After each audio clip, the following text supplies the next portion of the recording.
Hello everyone, welcome to quick classes. इस lecture से हम मोस्ट एक्सपेक्टेड क्वेश्चन की सीरीज यहां पर स्टार्ट करने वाले हैं फॉर सिविल इंजीनियरिंग एग्जाम्स। चाहे वो कोई भी एग्जाम हो, जेई एसडीओ के एग्जाम्स हो, पीपीएससी के अभी जो एग्जाम्स होने वाले हैं उनके लिए क्वेश्चंस काफी इंपॉर्टेंट रहने वाले हैं। जेकेएसएसबी का भी आगे एग्जाम होने वाला है। एसएससी जेई के एग्जाम के लिए जितने भी आपके सिविल इंजीनियरिंग के जेई एसडीओ के एग्जाम्स होते हैं उनके लिए ये क्वेश्चंस की सीरीज बहुत ज्यादा इंपॉर्टेंट रहने वाली है। हमारा जो यहां पर मेन टारगेट रहेगा that will B of 1000 questions. 1000 questions हमने यहां पर टोटल कवर करवाने हैं। अब 1000 क्वेश्चंस का मतलब ये नहीं है कि 1000 क्वेश्चंस ही रहेंगे, ठीक है।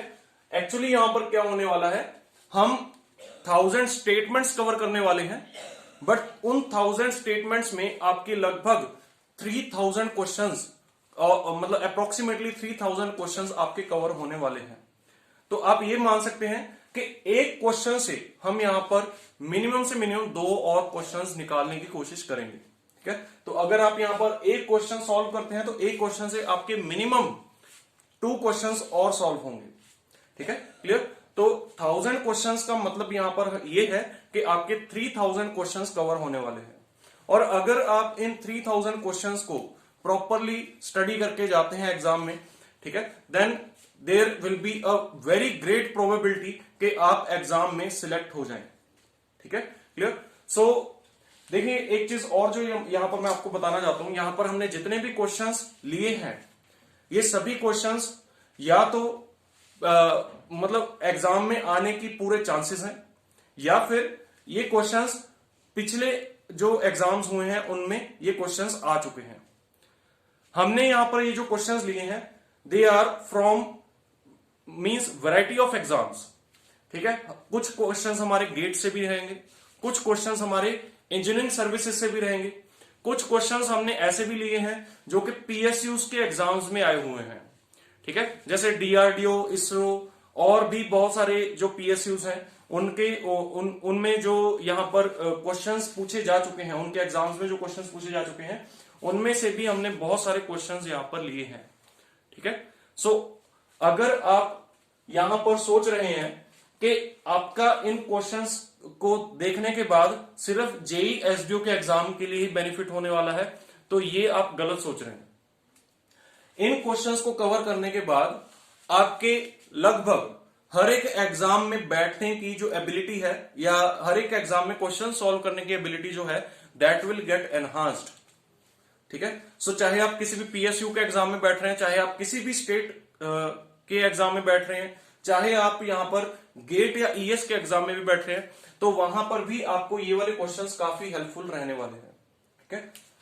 सो आज के जो लेक्चर है, इस लेक्चर का जो मेन यहां पर हमारा मेन सब्जेक्ट जो रहेगा that will B strength of materials and engineering mechanics. Strength of materials और इंजीनियरिंग मैकेनिक्स के कॉम्बिनेशन की क्वेश्चंस हम यहां पर डिस्कस करेंगे, ठीक है। और ये जो क्वेश्चंस की सीरीज रहेगी ये लगभग 80 to 90 क्वेश्चंस तक चलेगी फॉर ओनली दिस सब्जेक्ट, ठीक है। इस सब्जेक्ट के हम लगभग 80 to 90 क्वेश्चंस यहां पर कवर करेंगे and these all questions will be very very helpful to you in all the exams, ठीक है। सो चलिए स्टार्ट करते हैं। हमारा जो मेन फोकस यहां पर रहेगा that will be on civil engineering, ठीक है। बट जैसा कि ये स्ट्रेंथ ऑफ मटेरियल्स और engineering mechanics this is common subject in civil engineering and mechanical engineering. तो अगर आप मैकेनिकल इंजीनियरिंग से भी बिलोंग करते हैं और आपको स्ट्रेंथ ऑफ मटेरियल्स के क्वेश्चंस में कोई भी प्रॉब्लम आती है या आप क्वेश्चंस को अंडरस्टैंड करना चाहते हैं, तब भी आप ये लेक्चर देख सकते हैं, क्योंकि यहां पर मैकेनिकल इंजीनियरिंग से भी हमने काफी सारे क्वेश्चंस लिए हुए हैं, ठीक है। सो चलिए स्टार्ट करते हैं विद द फर्स्ट क्वेश्चन। और आप ये चीज रियलाइज भी करेंगे कि हम एक क्वेश्चन से लगभग मिनिमम 2 क्वेश्चंस और कवर करेंगे, ठीक है। सो टोटल अगर हम यहां पर देखें 1000 क्वेश्चन की जगह पर आपकी 3000 क्वेश्चन की प्रैक्टिस होने वाली है, ठीक है। सो चलिए स्टार्ट करते हैं with the first question. The most applicable failure theory for metals like aluminium is. Aluminium जैसे मेटल्स के लिए कौन सी फेलियर थ्योरी सबसे ज्यादा एप्लीकेबल है? ऑप्शंस है maximum principal stress theory, maximum principal strain theory, total strain energy theory, maximum distortion energy theory. देखिए एक चीज जो आपको ध्यान में रखनी है कि एल्यूमिनियम कैसा मटेरियल होता है? डक्टाइल मटेरियल होता है। और डक्टाइल मटेरियल्स के लिए जो सबसे ज्यादा एप्लीकेबल थ्योरी होती है वो होती है मैक्सिमम डिस्टॉर्शन एनर्जी थ्योरी या maximum distortion energy density theory, maximum distortion energy density theory. ठीक है, this is the most applicable theory for ductile materials. जब आप डक्टाइल मटेरियल्स पर मैक्सिमम डिस्टॉर्शन एनर्जी थ्योरी लगाते हैं, then your design is safe and economical. Safe और economical design लेने के लिए अगर आप डक्टाइल मटेरियल्स पर मैक्सिमम डिस्टॉर्शन थ्योरी लगाएंगे, then that theory will be most applicable to ductile materials. Okay, maximum distortion energy theory को वॉन माइसिस थ्योरी भी बोला जाता है। वॉन माइसिस थ्योरी, ठीक है, और इसको बोला जाता है Huber hanky theory. Huber hanky theory भी बोला जाता है, ह्यूबर हैंकी थ्योरी। ठीक है, सो चाहे आप इसको वॉन माइसिस थ्योरी बोल लीजिए, चाहे आप ह्यूबर हैंकी थ्योरी बोल लीजिए, चाहे आप मैक्सिमम डिस्टॉर्शन एनर्जी थ्योरी बोल लीजिए, ऑल आर सेम। ठीक है, clear, and it is mostly applicable to ductile materials. अब एक यहां पर जो इंपॉर्टेंट पॉइंट और है वो ये है कि maximum distortion energy density theory जो है, इसकी जो इक्वेशन होती है that is sigma 1 square plus sigma 2 square minus sigma 1 sigma 2 is less than equal to sigma y का square upon factor of safety का square. This is the equation, ठीक है, जो कि maximum distortion energy density theory पर लगती है, and this is the equation of ellipse की इक्वेशन होती है। ठीक है, क्लियर। सो जो सेफ रीजन बनता है for maximum distortion energy density theory, वो कैसा रीजन होता है? एलिप्टिकल रीजन होता है। ठीक है, क्लियर। सो ये सभी पॉइंट्स आपको ध्यान में रखने हैं regarding maximum distortion energy density theory. और ये जो हमने इक्वेशन लिखी है, this equation is valid for only by axial loading. ठीक है, आपको मैं यहां पर एक चीज बताना चाहता हूं कि ये जो थ्योरीज ऑफ फेलियर है, ये पूरा चैप्टर हमने हमारी ऐप पर पूरा लेक्चर थ्योरीज ऑफ फेलियर का हमने अपलोड किया हुआ है। तो अगर आप वहां पर थ्योरीज ऑफ फेलियर मतलब को अच्छे से समझना चाहते हैं तो आप वहां पर देख सकते हैं। वहां पर हमने डिस्टॉर्शन एनर्जी डेंसिटी थ्योरी की ट्राई एक्सियल लोडिंग की भी इक्वेशन वहां पर बनाई है। ठीक है, okay. So next thing is maximum principal stress theory. अच्छा, उससे पहले मैक्सिमम प्रिंसिपल स्ट्रेस थ्योरी से पहले एक चीज और जो मैं यहां पर बताना चाहता हूं कि डक्टाइल मटेरियल्स होते हैं, इन पर एक थ्योरी और एप्लीकेबल होती है, that is maximum shear stress theory. Maximum shear stress theory भी डक्टाइल मटेरियल्स पर अप्लाई कर सकते हैं, but maximum shear stress theory results into oversafe and uneconomical design। ठीक है, oversafe and uneconomical design। Maximum shear stress theory जो है, जब आप इसको डक्टाइल मटेरियल्स पर लगाते हैं, हालांकि इसको लगा सकते हैं डक्टाइल मटेरियल्स पर, but it results in oversafe and uneconomical design. ठीक है, so this is also important point. Maximum shear stress theory का एक और नाम है, मैक्सिमम शियर स्ट्रेस थ्योरी को हम बोल सकते हैं गेस्ट ट्रेस्का थ्योरी। गेस्ट ट्रेस्कास थ्योरी भी बोला जाता है। ठीक है, गेस्ट ट्रेस्कास थ्योरी। ये सभी नाम आपको ध्यान में रखने हैं, कई बार डायरेक्टली मैच द फॉलोइंग पूछ लेते हैं। ठीक है, और मैक्सिमम शियर स्ट्रेस थ्योरी के लिए जो सेफ रीजन बनता है वो बनता है हेक्सागन शेप का सेफ रीजन बनता है यहां पर। तो ये भी क्वेश्चन पूछ लेते हैं। ठीक है, जो सेफ जोन होता है, safe zone is of hexagonal shape. ठीक है, और मैक्सिमम शियर स्ट्रेस थ्योरी के लिए जो इक्वेशन वैलिड है that is tau max equal to sigma 1 minus sigma 2 upon 2 should be less than और equal to sigma y by 2 factor of safety. Clear? ठीक है, so this is the equation for maximum shear stress theory. Clear? यहां पर ये चीज और एक और ध्यान में रखनी है, और यहां पर लिख सकते हैं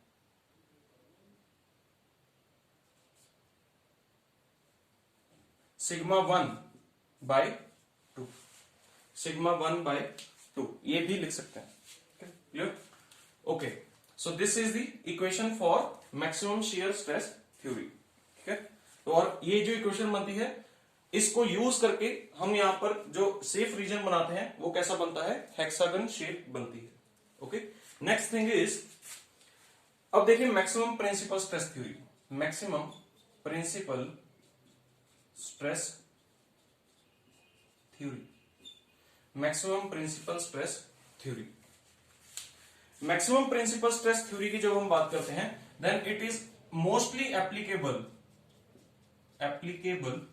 to brittle materials, it is mostly applicable to brittle materials. This is very very important word. Maximum principal stress theory जो है it is mostly applicable to the brittle materials. ठीक है, और मैक्सिमम प्रिंसिपल स्ट्रेस थ्योरी को बोला जाता है Rankine theory, Rankine theory भी बोला जाता है। ठीक है, so maximum principal stress theory is also called Rankine's theory. ठीक है, और इसमें जो सेफ रीजन बनता है, safe region is square shape, square shape का सेफ रीजन यहां पर बनता है। क्लियर? ठीक है, next is maximum principal strain theory, maximum principal strain theory.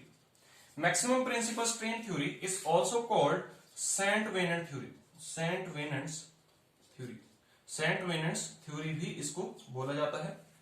ठीक है, एंड इसमें जो सेफ रीजन बनता है, safe region is of shape rhombus, rhombus shape का सेफ रीजन यहां पर बनता है मैक्सिमम प्रिंसिपल स्ट्रेन थ्योरी।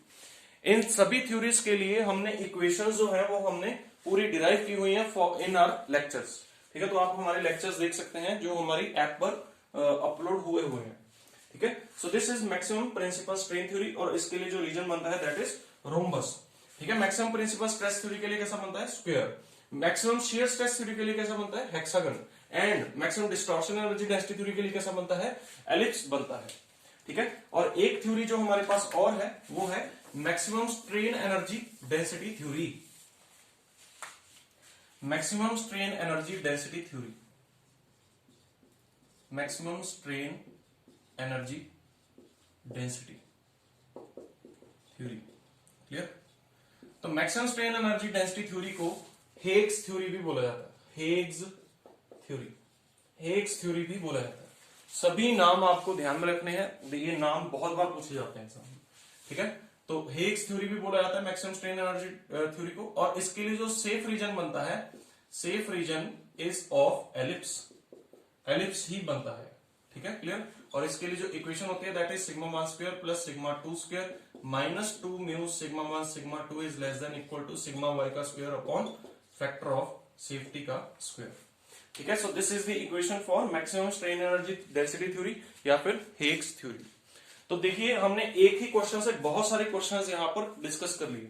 मैंने आपको बोला था कि मिनिमम 2 क्वेश्चंस डिस्कस करेंगे, बट हमने एक ही क्वेश्चन से यहां पर लगभग 7 से 8 क्वेश्चंस हमने यहां पर कवर कर लिए हैं एक ही क्वेश्चन से।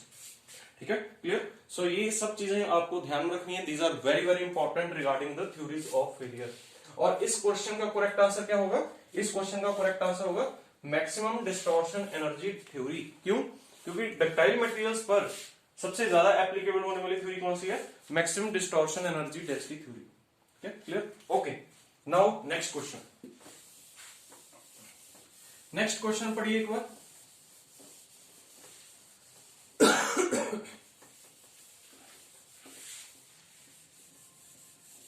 Next question is buckling load PI for 4 columns of equal length and cross section but with different end conditions are shown, then which of the following is true? आपको देखिए यहां पर 4 कॉलम्स दिए हैं, 1 2 3 एंड 4। ठीक है, 4 columns दिए हैं, चारों कॉलम्स के लेंथ इक्वल है, क्रॉस सेक्शन एरियाज इक्वल है, बट उनकी एंड कंडीशंस जो हैं they are different. End conditions का यहां पर क्या मतलब है कि जो उनके एंड्स हैं, कॉलम्स के एंड्स हैं, उन पर सपोर्ट्स डिफरेंट तरीके की हैं। ठीक है, क्लियर? तो इस कंडीशन में कौन सी स्टेटमेंट ट्रू होगी? P1 P2 P3 P4 क्या है, बकलिंग लोड्स हैं। P1 P2 P3 P4 क्या है, बकलिंग लोड्स। ठीक है, क्लियर? सो आपने बताना है कि कौन सा बकलिंग लोड सबसे बड़ा होगा, उससे छोटा कौन सा होगा, उससे छोटा कौन सा होगा, सबसे छोटा बकलिंग लोड कौन सा होगा। ठीक है, सो इस क्वेश्चन को देखते हैं। देखिए सबसे पहले आपको बकलिंग लोड का फॉर्मूला पता होना चाहिए, पी बकलिंग। पी बकलिंग भी बोलते हैं या फिर पी क्रिपलिंग भी बोलते हैं। ठीक है, पी क्रिपलिंग, CRIPPLING। ठीक है, बकलिंग बोल लीजिए या फिर क्रिपलिंग बोल लीजिए। ठीक है, क्लियर, या फिर इलास्टिक बेंडिंग भी बोलते हैं। Okay, so buckling load for a column is equal to pi square E into I upon L effective का स्क्वायर, और यहां पर आई मिन होता है, ये चीज आपको ध्यान में रखनी है। ठीक है, क्लियर। देखिए जैसा कि for example let us say this is a column, this is a column. ठीक है, इस पर हमने लोड लगाया। Late us say this thickness is B and this thickness is D and B is less then D, ऐसा हमने assume कर लिया। तो ये जो कॉलम है ये किस तरफ बकल पहले करेगा। देखिए ये बकल 4 डायरेक्शंस में कर सकता है। 4 डायरेक्शंस में कैसे, इस तरीके से कर सकता है, ऐसे कर सकता है, या फिर ऐसे कर सकता है, या फिर उस तरफ कर सकता है। तो सबसे पहले किस डायरेक्शन में करेगा, सबसे पहले किस डायरेक्शन में करेगा, जिस तरफ उसका area moment of inertia minimum होगा। ये चीज आपको ध्यान में रखनी है, इसलिए यहां पर मैंने क्या लिखा है, आई मिन लिखा है। ठीक है, सो ये क्वेश्चन बहुत बार पूछा गया है एग्जाम्स में कि कोई भी कॉलम किस डायरेक्शन में पहले बकल करता है, जिस तरफ उसका एरिया मोमेंट ऑफ इनर्शिया क्या होगा, मिनिमम होगा। ये पीपीएससी ने भी एसडीओ के एग्जाम में पूछा था क्वेश्चन। ठीक है, क्लियर, ओके। सो इसमें अगर हम देखें तो this is the neutral axis और एक न्यूट्रल एक्सिस ये है। किस न्यूट्रल एक्सिस के अबाउट इनर्शिया ज्यादा होगा, देखिए एक आई है, लेट अस से दिस जो न्यूट्रल एक्सिस है इसको 1 बोल लेते हैं, इस न्यूट्रल एक्सिस को 2 बोल लेते हैं। तो I1 क्या होगा, I1 will be equal to DB cube by 12 और I2 क्या होगा, BD क्यूब बाय 12। ठीक है, अब आप बताइए कि इनमें से कौन सा इनर्शिया छोटा है, कौन सा इनर्शिया छोटा है जिसमें B का क्यूब हो रहा है, तो this is I min। Clear, तो बकलिंग किस एक्सिस के अबाउट पहले होगी, बकलिंग 1 एक्सिस के अबाउट पहले होगी। ठीक है, तो ये पहले बकल या तो इधर को करेगा या इधर को करेगा। ठीक है, क्लियर, सो ये चीज आपको ध्यान में रखनी है, पहला पॉइंट। ठीक है, अब देखते हैं कि बकलिंग लोड जो है वो इसमें सबसे ज्यादा किसमें होगा, सबसे कम किसमें होगा। बकलिंग लोड जो है it depends on Young's modulus, it depends on effective length. अब इफेक्टिव लेंथ क्या होता है ये चीज हम देखते हैं। इफेक्टिव लेंथ क्या होता है, अब देखिए यहां पर इफेक्टिव लेंथ की जब हम बात करेंगे तो 4 कॉलम्स देखेंगे, और चारों कॉलम्स की जब आप इफेक्टिव लेंथ देखेंगे तो चार क्वेश्चंस आपके यहां पर प्रिपेयर हो जाएंगे। ठीक है, और 5वां क्वेश्चन हमने आई मिन वाला यहां पर जो डिस्कस किया। ठीक है, सो देखिए एल इफेक्टिव जो है, late us say this is a column and it is hinged at both ends. ठीक है, दोनों एंड्स पर हिंज्ड है, तो इसमें एल इफेक्टिव जो होगा, L effective will be equal to L. जब दोनों एंड्स हिंज्ड हो तब उस केस में इफेक्टिव लेंथ जो होती है वो किसके बराबर होती है, एल के बराबर ही होती है। ठीक है, अगर मान लीजिए एक हिंज हो और दूसरा फिक्स हो एंड, ठीक है, तो इस केस में जो एल इफेक्टिव होगा, L effective will be equal to L by root 2। ठीक है, अगर मान लीजिए दोनों एंड्स फिक्स कर दिए, दोनों एंड्स हमने फिक्स कर दिए, तो इस केस में जो एल इफेक्टिव होगा that will be equal to L by 2। ठीक है, अगर मान लीजिए एक एंड फिक्स कर दिया और एक एंड फ्री है, तो इस केस में जो एल इफेक्टिव होगा that will be equal to 2l। तो ये सब फॉर्मूलाज आपको ध्यान में रखने हैं फॉर इफेक्टिव लेंथ। ठीक है, क्लियर। तो अब यहां पर देखिए जो P है, बकलिंग लोड जो है PB, it is inversely proportional to L effective का square, inversely proportional to L effective का स्क्वायर। ठीक है, सो अगर हम यहां पर देखें P1 की अगर बात करें तो P1 कितना होगा, पाई square E I upon L का स्क्वायर, क्योंकि उसमें L इफेक्टिव कितना है, L ही है। P2 कितना होगा, P2 will be equal to P2, यहां पर क्या है, दोनों एंड्स फिक्स्ड है। ठीक है, जो P2 है उसमें दोनों एंड्स फिक्स्ड हैं, और दोनों एंड्स फिक्स में क्या होता है, पाई स्क्वायर ई आई अपॉन, दोनों एंड्स फिक्स मतलब L/2 का स्क्वायर। ठीक है, तो इसको आप लिख सकते हैं 4 पाई square E i upon L का स्क्वायर। ठीक है, तो अब ये भी क्वेश्चन आपसे पूछा जा सकता है कि P1 और P2 में रिलेशन कैसा है। P1 और P2 में रिलेशन कैसा होगा, P2 is 4 times of P1, बोल सकते हैं, बिल्कुल बोल सकते हैं। ठीक है, सिमिलरली P3 देखते हैं, P3 क्या होगा, पाई स्क्वायर ई आई अपॉन, यहां पर देखिए 2l का स्क्वायर, 2l का स्क्वायर, तो ये क्या हो गया, pi square E i upon 4l square, 4l square. ठीक है, तो अब आपसे पूछ सकते हैं कि P1 और P3 में क्या रिलेशन है। P1 और P3 में कैसा रिलेशन है, P3 is equal to P1 by 4, P1 by 4। ठीक है, सिमिलरली अगर हम P4 देखें तो P4 क्या होगा, पाई square E i upon L by √2 का स्क्वायर, या फिर हम इसको क्या लिख सकते हैं, पाई स्क्वायर ई आई इंटू 2 अपॉन एल का स्क्वायर। तो P4 और P1 में कैसा रिलेशन है, P4 is double of P1। ठीक है, तो अब आप यहां पर P1, P2, P3, P4 में रिलेशन देख सकते हैं कि कौन सा सबसे बड़ा है, कौन सा उससे छोटा है, कौन सा उससे छोटा है। सबसे बड़ा कौन सा है, यहां पर सबसे बड़ा जो है that is P2, P2 is greatest, P2 सबसे बड़ा है। ठीक है, और उसके बाद कौन सा है, उसके बाद है, या पहले छोटे से ट्राई करते हैं, छोटे से स्टार्ट करते हैं क्योंकि यहां पर सबसे पहले छोटे दिए हुए हैं। ठीक है, तो सबसे छोटा कौन सा है इसमें, देखिए सबसे छोटा अगर देखें तो सबसे छोटा है P3, P3 is smallest. P3 से बड़ा कौन है, P3 से बड़ा है, P3 से बड़ा कौन है, P3 से बड़ा है आपका P1, P1, P1 से बड़ा कौन है, P4, और P4 से बड़ा कौन है, P2। ठीक है, so this is the correct relation, P3 P1 P4 P2, B answer is correct. Clear, ठीक है, सो इस तरीके से हम इस क्वेश्चन को टैकल कर सकते हैं। ओके, सो आई होप ये क्वेश्चन आपको बहुत अच्छे से क्लियर हो गया है। हमने कुछ भी नहीं किया है, सिंपली एल इफेक्टिव लिया, एल इफेक्टिव के हिसाब से, क्योंकि क्रॉस सेक्शन एरिया तो उसका सेम दिया हुआ है, सभी का क्रॉस सेक्शन एरिया सेम दिया हुआ है, तो क्रॉस सेक्शन एरिया अगर सेम होगा तो इसका मतलब सबका आई मीन क्या होगा, सेम होगा। ठीक है, बट एल इफेक्टिव चेंज हो जाता है किसकी वजह से, एल इफेक्टिव चेंज हो जाता है एंड कंडीशंस चेंज होने की वजह से। क्या हमने एंड कंडीशंस यहां पर डिफरेंट रखी सबकी, तो उसकी वजह से एल इफेक्टिव आपका क्या हो गया, सबका डिफरेंट हो गया।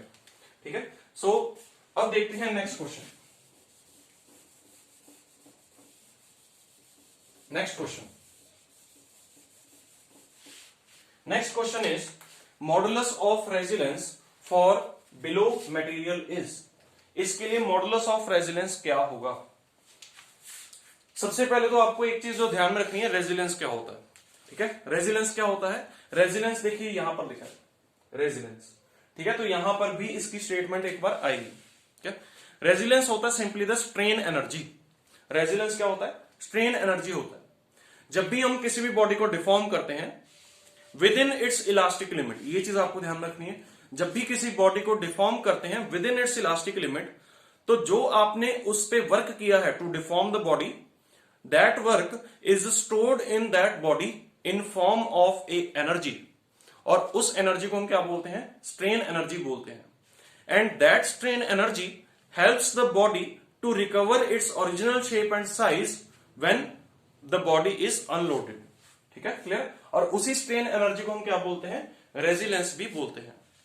क्लियर, ठीक है, दोबारा रिपीट कर देता हूं, जब भी किसी बॉडी को हम डिफॉर्म करते हैं within its elastic limit, then the work done in deforming that body within that elastic limit, ठीक है, that work done is stored in the form of strain energy, and that strain energy helps the material to regain its original shape and size on unloading, और उसी strain energy को हम क्या बोलते हैं, resilience बोलते हैं।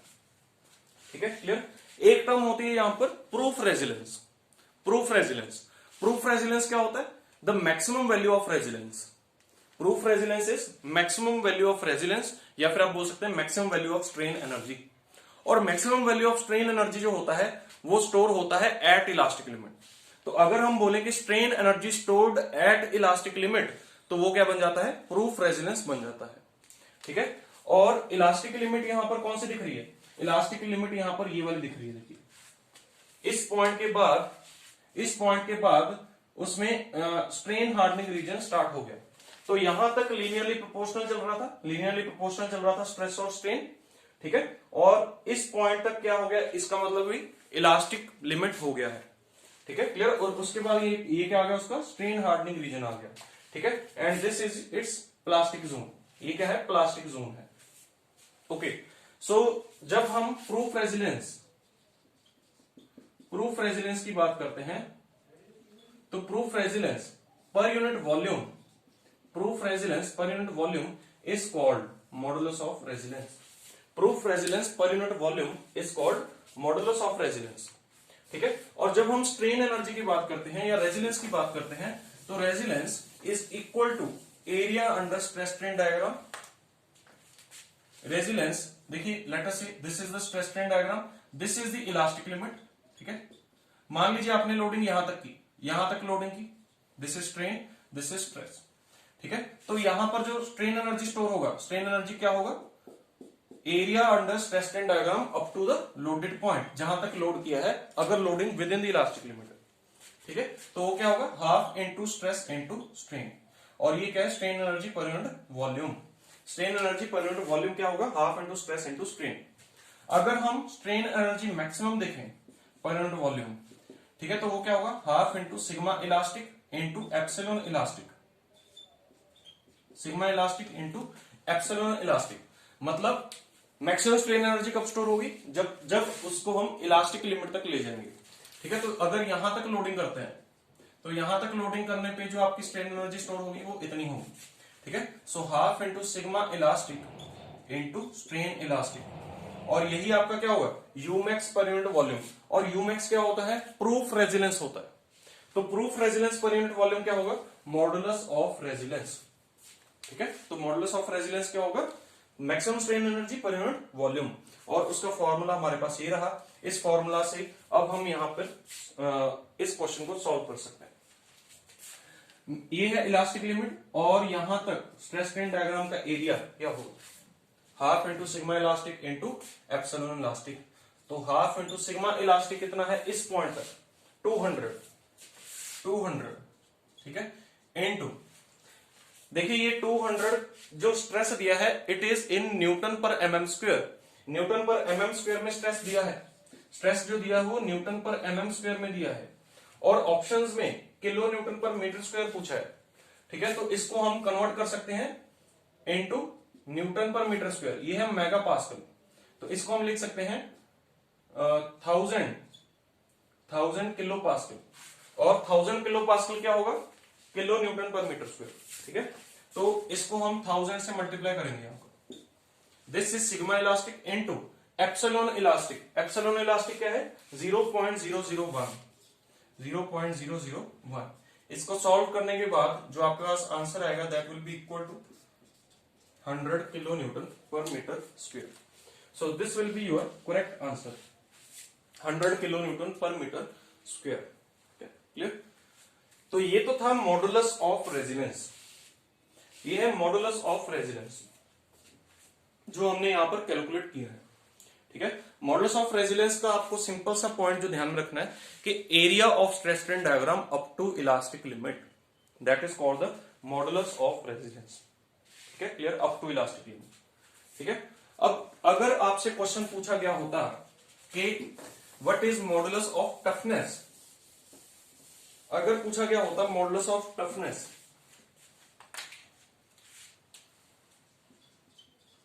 मॉडुलस ऑफ टफनेस पूछा गया होता है, तो मॉडुलस ऑफ टफनेस जो होता है that is equal to area of stress strain diagram up to fracture point.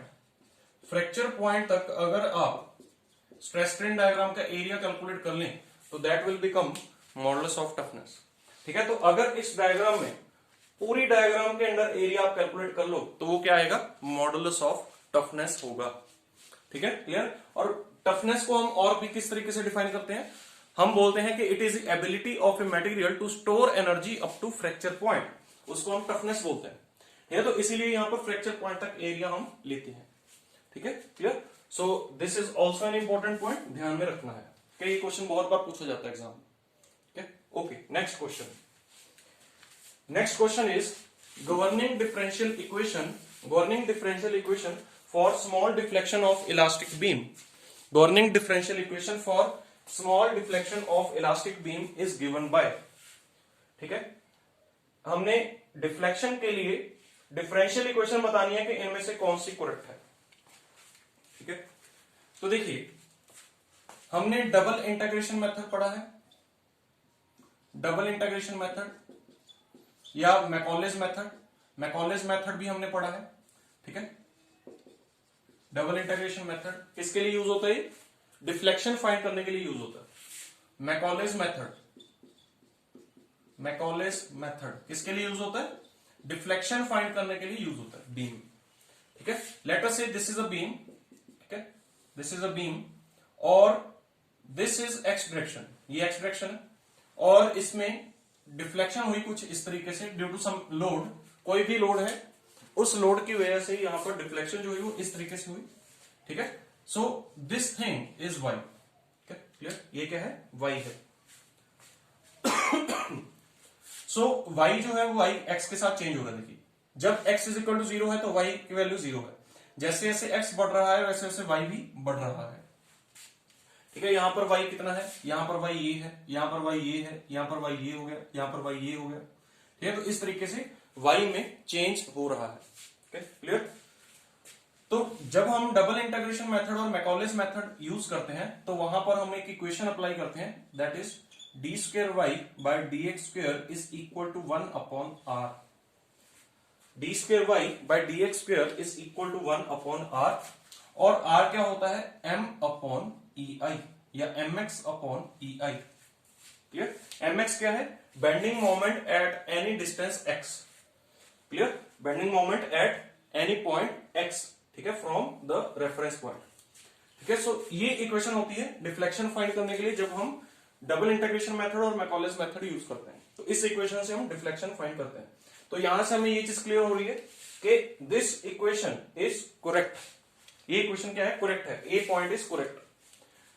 अब यहां पर हमें एक ऑप्शन और दिया, देखिए ऑल ऑफ अबव, तो हमें ये भी चेक करना होगा कि ये या ये क्या करेक्ट है या नहीं है।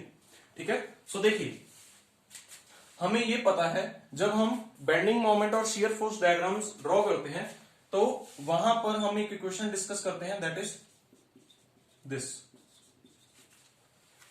Vx is equal to dmx by dx। तो यहां पर अगर हम mx का फॉर्मूला पुट करें, देखिए यहां से mx की वैल्यू कितनी आ रही है, mx is equal to E I D square Y by D x square.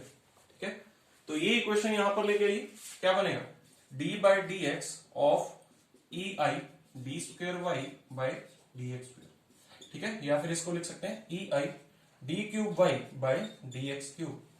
तो इसका मतलब हमें यहां से ये क्लियर हो रहा है कि सेकंड इक्वेशन भी यहां पर क्या है, करेक्ट है। यहां पर क्यूब था, sorry, this is cube, sorry mistakenly गलत लिख दिया। Okay, so D cube Y by D x cube. Okay, so this is also correct. Similarly जब हम शियर फोर्स डायग्राम बनाते हैं तब वहां पर हम एक इक्वेशन यूज करते हैं, dv by D X is equal to L. L क्या होता है, loading diagram.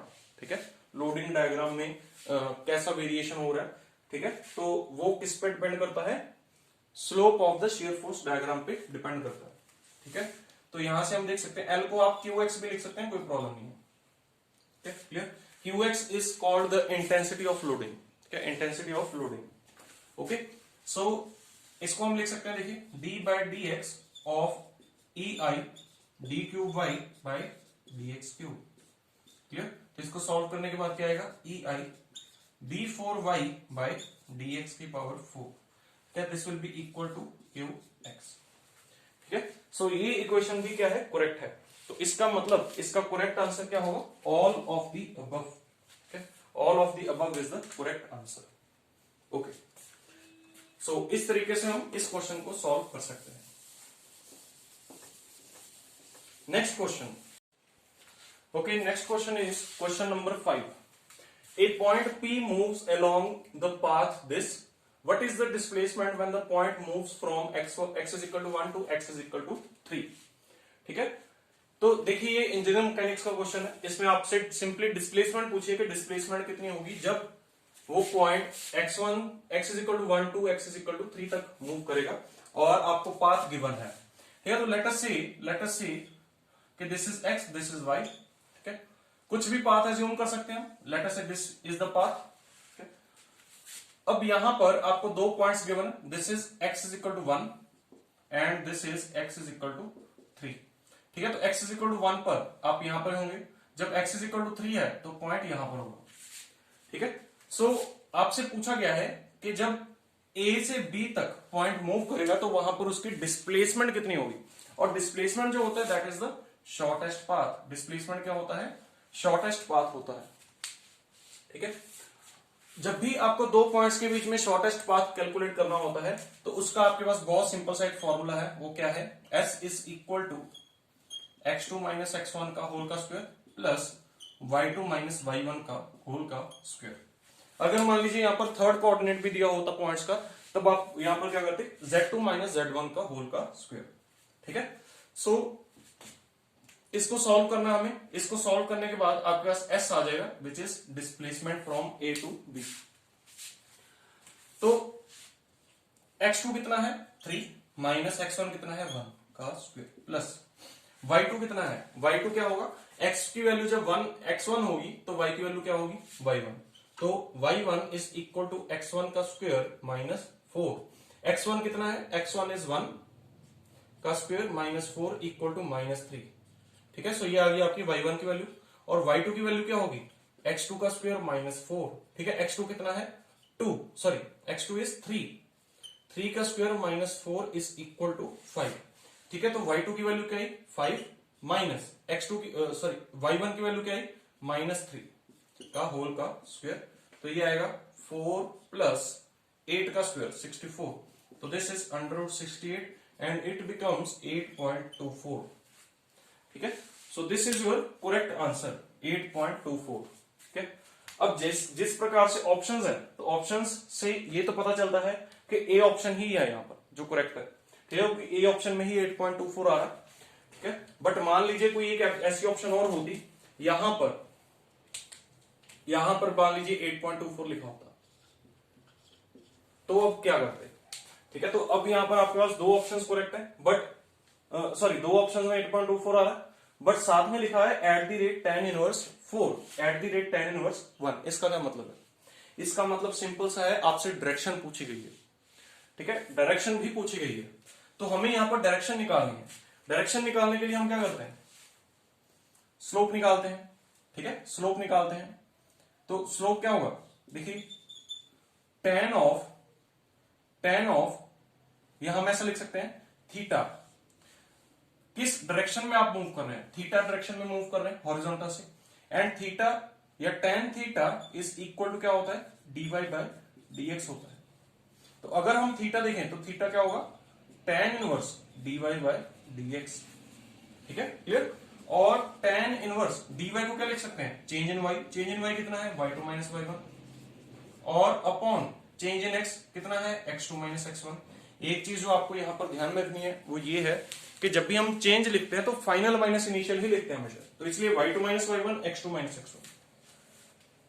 So theta can be written as tan inverse y2 minus y1 कितना है 5 minus minus 3 upon x2 minus x1 कितना है 3 माइनस 1।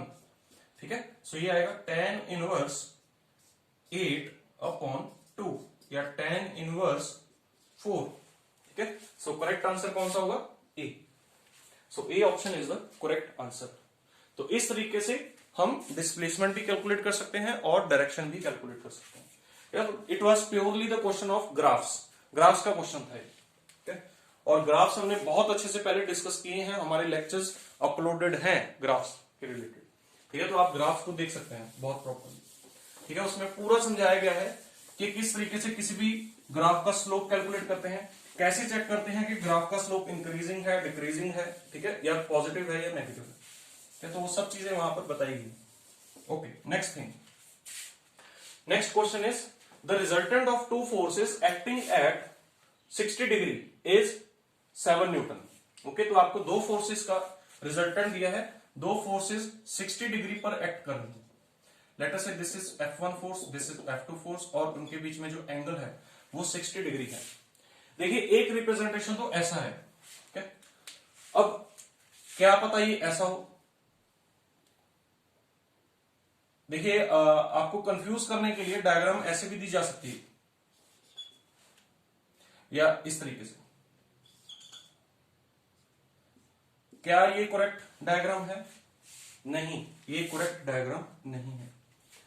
जब भी हमने एंगल लिखना होता है तो एंगल हमें इस तरीके से लिखना होता है दो वेक्टर्स के बीच में कि टेल टू टेल जोड़ने पर वो एंगल बने, या फिर हेड टू टेल जोड़ने पर बने, ठीक है। तो हेड इस तरीके से और ये टेल है, यहां पर ये एंगल 60 डिग्री होना चाहिए। इस तरीके से दो फोर्सेस को हमने जोड़ना होता है। This is F2, this is F1, ठीक है। दिस इज इनकरेक्ट रिप्रेजेंटेशन, ये इनकरेक्ट रिप्रेजेंटेशन है, ऐसे नहीं कर सकते हैं, ऐसे करेंगे या फिर ऐसे करेंगे, क्या, तो ये आपको ध्यान रखना है। जब भी एंगल थीटा को लेने में बड़ी कंफ्यूजन होती है स्टूडेंट्स को, ठीक है। थीटा हमें हमेशा इस तरीके से लेना है कि टेल टू टेल जोड़ने पर 60 डिग्री है, ठीक है। अब देखिए अगर हम इस F1 वेक्टर को उठा के यहां पर रख दें, F1 को यहां पर रख दो, F1 को उठाओ और यहां पर रख दो, ठीक है, ये F1 है, जो F1 ये था वही F1 ये है, बस उसको उठा के यहां पर रख दिया। तो अब 60 डिग्री एंगल कौन सा होगा? ये वाला 60 होगा, ना कि ये वाला एंगल 60 होगा। तो इसलिए मैंने ये डायग्राम बनाई है, ठीक है। दिस इज इनकरेक्ट, ये नहीं है करेक्ट, ठीक है। सो ये आपको ध्यान रखना है, या तो टेल टू टेल जोड़ के, या फिर हेड टू टेल जोड़ के, या फिर आप हेड टू हेड भी जोड़ सकते हैं, हेड टू हेड भी जोड़ सकते हैं। अगर देखिए ये F2 है और ये F1 है तो ये एंगल 60 बना सकते हैं। This is also the correct representation, क्योंकि अगर आप F1 को आगे एक्सटेंड कर देंगे, मान लीजिए यहां पर एक्सटेंड कर दिया, तो ये देखिए बिल्कुल सेम वही बन रहा है, ये 60 हो जाएगा, फिर से बिल्कुल सेम वही डायग्राम बन रही है। तो थीटा लेने का तरीका आपको यहां पर पता होना चाहिए, ओके। सो हमने यहां पर कोई एक डायग्राम ले लेनी है, कोई भी एक ले सकते हैं, ठीक है। जो जनरली हम यहां पर लेते हैं वो ये वाली डायग्राम हम लेते हैं। This is F2, this is F1। आप F1 और F2 किसी को भी ले सकते हैं, कोई प्रॉब्लम नहीं है। दिस इज 60 डिग्री, ठीक है।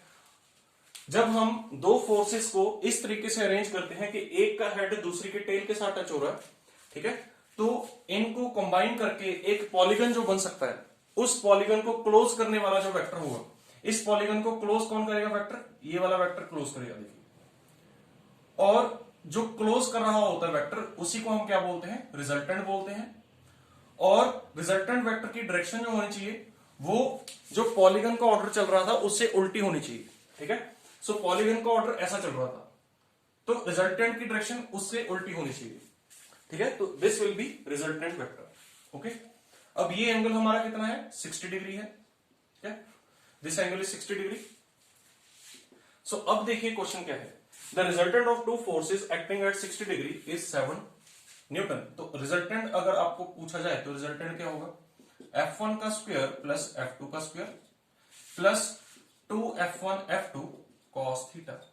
This is your resultant vector. Resultant vector का जो फॉर्मूला होता है वो ये होता है, ठीक है, जो कि आपको ध्यान में रखना है, ठीक है। वो यहीं से बना है, यहीं से बना है। इसकी पूरी एक्सप्लेनेशन हमने लेक्चर्स में की हुई है हमारे, ठीक है। जो हमारे लेक्चर्स हैं इंजीनियरिंग मैकेनिक्स के, वहां पर हमने प्रॉपर इसकी पूरी एक्सप्लेनेशन की हुई है रिजल्टेंट वेक्टर्स की। और फोर्सेस के जितने और भी कॉन्सेप्ट्स हैं उन सभी कॉन्सेप्ट्स को हमने वहां पर बहुत अच्छे से डिस्कस किया है।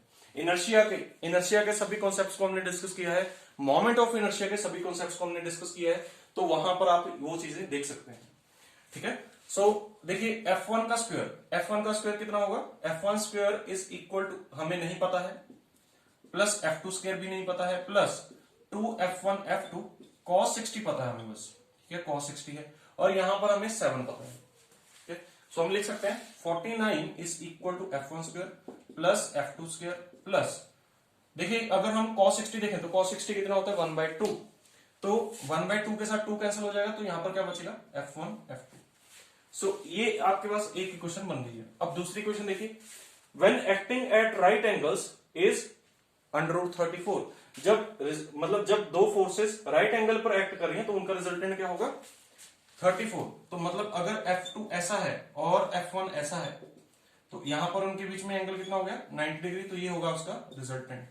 तो आपसे रिजल्टेंट, ये रिजल्टेंट 1 था और ये रिजल्टेंट 2 है, और ये रिजल्टेंट कितना होगा F1 square plus F2 square plus 2F1 F2 cos theta का अंडर रूट। सिमिलर तरीके से ही किया है, बस वही सेम फॉर्मूला लगाया और कुछ भी नहीं किया है।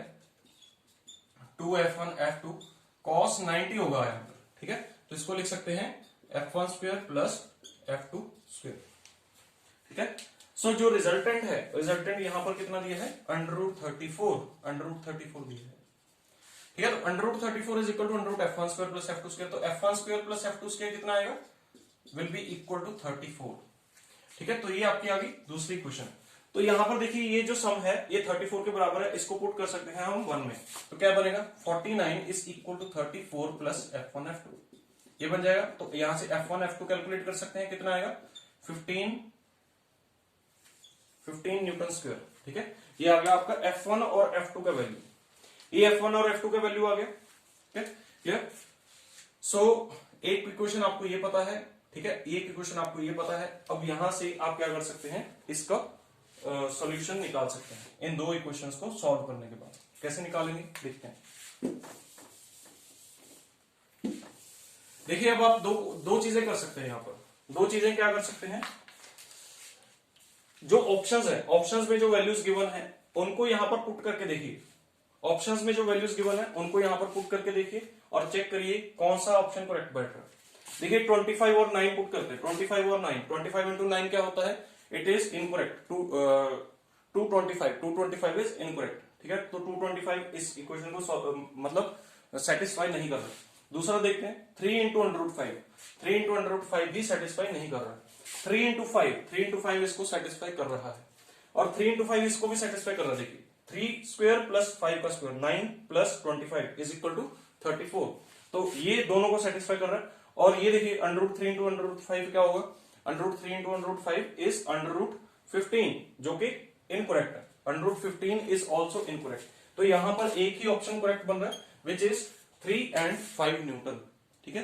सो इस तरीके से आप ऑप्शन से भी किसी भी क्वेश्चन को सॉल्व कर सकते हैं, ठीक है, clear, okay. Now next question, हमने कुछ नहीं किया, सिर्फ ऑप्शंस को पुट करके देख लिया और ऑप्शंस जिसको सेटिस्फाई कर रही थी, ठीक है, वो आपके पास करेक्ट आंसर आ गया। A beam is fixed at one end and vertically supported at other end. एक बीम है fixed end at one end and vertically supported at other end, vertically supported at other end, मतलब यहां पर उसको vertical support दी हुई है, this is vertical support, ठीक है, क्लियर। अब वर्टिकल सपोर्ट में एक रिएक्शन मिलेगा, हमने सिर्फ उसको सपोर्ट दिया यहां पर, ठीक है। तो this support can be the roller support, मतलब एक वर्टिकल सपोर्ट, एक वर्टिकल सपोर्ट का मतलब एक वर्टिकल रिएक्शन, ठीक है। उसने ऐसा नहीं बोला कि यहां पर हिंज सपोर्ट दिया है या एक वर्टिकल एक हॉरिजॉन्टल सपोर्ट दिया। अगर यहां पर बोला होता कि एक वर्टिकल एक हॉरिजॉन्टल सपोर्ट है, ठीक है, तो इसका मतलब क्या होता है, यहां पर हिंज सपोर्ट दी हुई है। बट अभी उसने क्या बोला है कि एक वर्टिकल सपोर्ट दी है, तो एक वर्टिकल सपोर्ट का क्या मतलब है, एक ही वर्टिकल रिएक्शन है यहां पर दूसरे एंड पर, और एक वर्टिकल रिएक्शन किस में मिलता है, रोलर सपोर्ट में मिलता है, ठीक है। सो एक्चुअली यहां पर कौन सी सपोर्ट लग रही है, रोलर सपोर्ट लग रही है, ना कि हिंज सपोर्ट लग रही है, ठीक है। और ऐसी बीम को क्या बोलते हैं, प्रॉप्ड कैंटिलीवर बीम बोलते हैं, इसको बोलते हैं propped cantilever beam, propped cantilever beam बोलते हैं, ठीक है, क्लियर। सो वर्टिकल सपोर्ट सिर्फ मतलब सिर्फ वर्टिकल सपोर्ट दिया है, तो वर्टिकल सपोर्ट अगर दिया है तो इसका मतलब यहां पर कौन सी सपोर्ट है, रोलर सपोर्ट है। इस बीम का अगर हम फ्री बॉडी डायग्राम बनाएं तो फ्री बॉडी डायग्राम इसका ऐसा बनेगा, देखिए VA HA एंड MA, ठीक है। तो तीन रिएक्शंस यहां पर आएंगे, this is A point, this is B point, और यहां पर एक वर्टिकल रिएक्शन आएगा VB। तो टोटल रिएक्शंस जो है वो कितने हैं, या टोटल अननोन रिएक्शंस कितने हैं, अननोन रिएक्शंस कितने हैं 4, ठीक है। और इक्विलिब्रियम इक्वेशंस कितनी होती हैं? इक्विलिब्रियम इक्वेशंस हमारे पास कितनी है? 3। कौन कौन सी? Sigma f h equal to 0, sigma f v equal to 0 and net moment about any point of the beam is 0। तो हमारे पास टोटल 3 इक्विलिब्रियम इक्वेशन है। ठीक है। आपसे पूछा क्या है? स्टैटिकल इनडिटर्मिनेंसी की डिग्री पूछिए कितनी है। सबसे पहले तो मैं आपको बताना चाहता हूं कि डिटर्मिनेंट बीम क्या होती है। डिटर्मिनेंट बीम या स्टैटिकली डिटर्मिनेंट बीम क्या होती है? स्टैटिकली डिटर्मिनेंट बीम होती है जिसमें number of unknown reactions is equal to equilibrium equations, number of equilibrium equations. ठीक है, जिसमें number of equilibrium equations is equal to number of unknown reactions हो, उसको बोलते हैं स्टैटिकली डिटर्मिनेंट बीम। इसलिए बोलते हैं स्टैटिकली डिटर्मिनेंट क्योंकि अब जितनी इक्वेशंस है उतनी ही रिएक्शंस, उतने ही अननोन रिएक्शंस है, तो आप सभी रिएक्शंस को इजीली सॉल्व कर सकते हैं। ठीक है, क्लियर। बट जो बीम्स स्टैटिकली इनडिटर्मिनेंट होती हैं, स्टैटिकली इनडिटर्मिनेंट बीम्स में क्या होता है? जो number of unknown reactions is greater than number of equilibrium equations. Number of unknown reactions अगर नंबर ऑफ इक्विलिब्रियम इक्वेशन से बड़े हों तब उसको क्या बोलेंगे? Statically indeterminate beam. क्यों? क्योंकि अब आपके पास उतनी इक्वेशंस सफिशिएंट नहीं है to solve all the unknowns.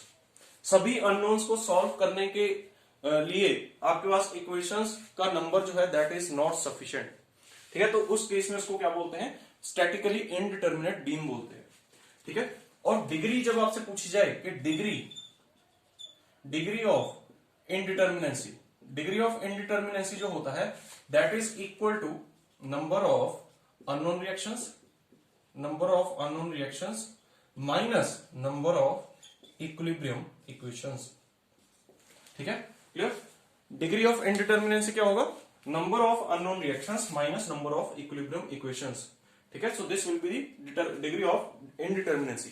तो अगर आपसे पूछा जाए कि अगर स्टैटिकली डिटर्मिनेंट बीम है उसकी डिग्री ऑफ इनडिटर्मिनेंसी क्या होगी? 0। अगर स्टैटिकली डिटर्मिनेंट बीम है तो उसकी डिग्री ऑफ इनडिटर्मिनेंसी क्या होगी? 0। क्यों? क्योंकि उसमें दोनों चीजें क्या होंगी? इक्वल होंगी। बट अब यहां पर देखिए क्या है, यहां पर आपको ऐसी बीम दी है जिसमें नंबर ऑफ रिएक्शंस कितने हैं? 4 और इक्विलिब्रियम इक्वेशंस कितनी है? 3। तो it means this beam is statically indeterminate beam और उसकी डिग्री ऑफ इनडिटर्मिनेंसी क्या होगी? अननोन रिएक्शंस में से इक्विलिब्रियम इक्वेशंस माइनस कर दो, 4 - 3, तो degree of indeterminacy will be equal to 1। ठीक है, सो इस तरीके से ऐसे क्वेश्चंस को सॉल्व कर सकते हैं। ठीक है, okay.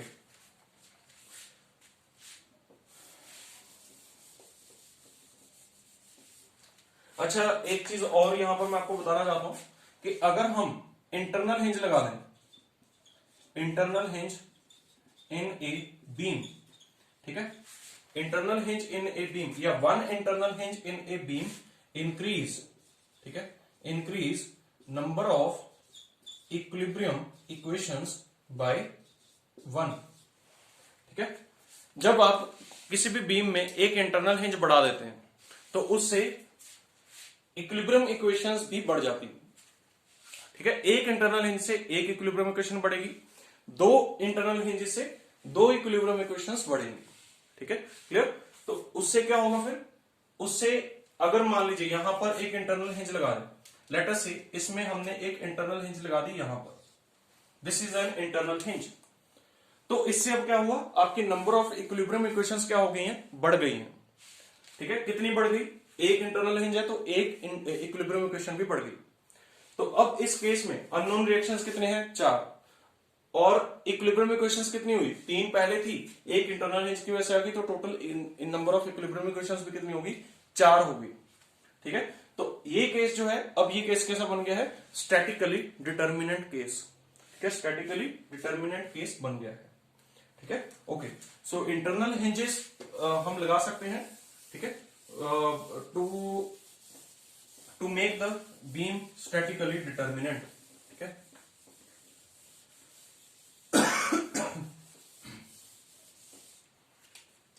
Next thing,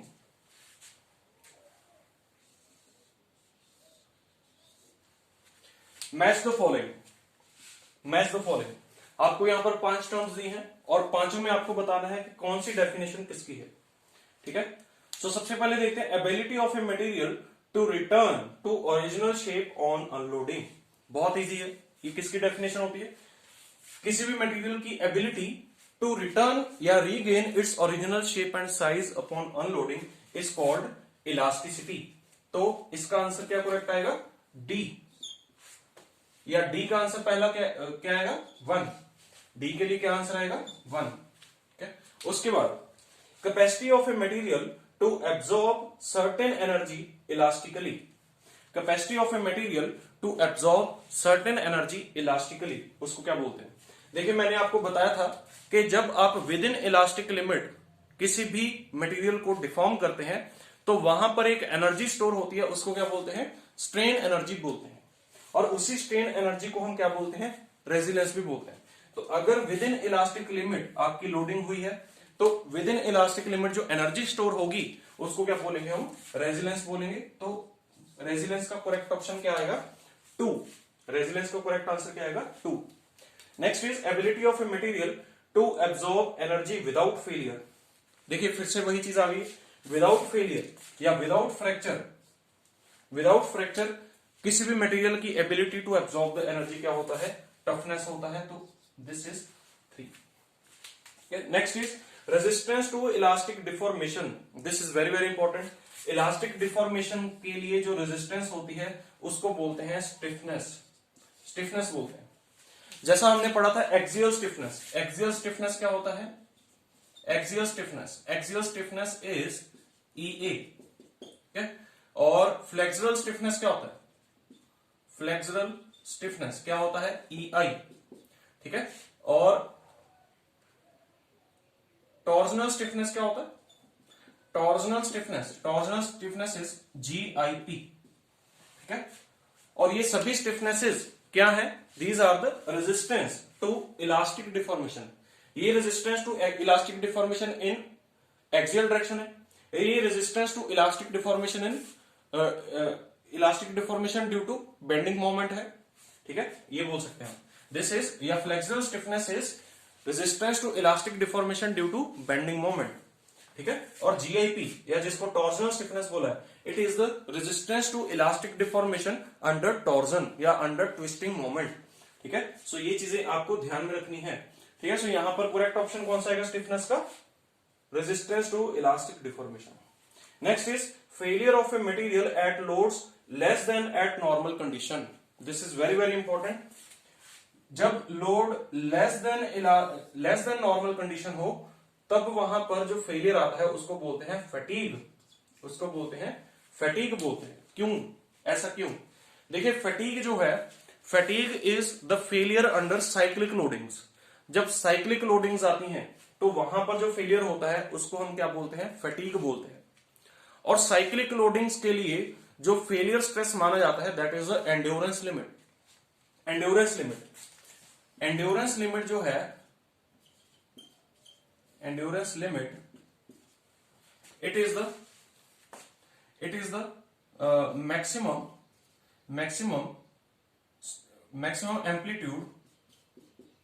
amplitude of cyclic loading for which the maximum amplitude of cyclic loading for which the fatigue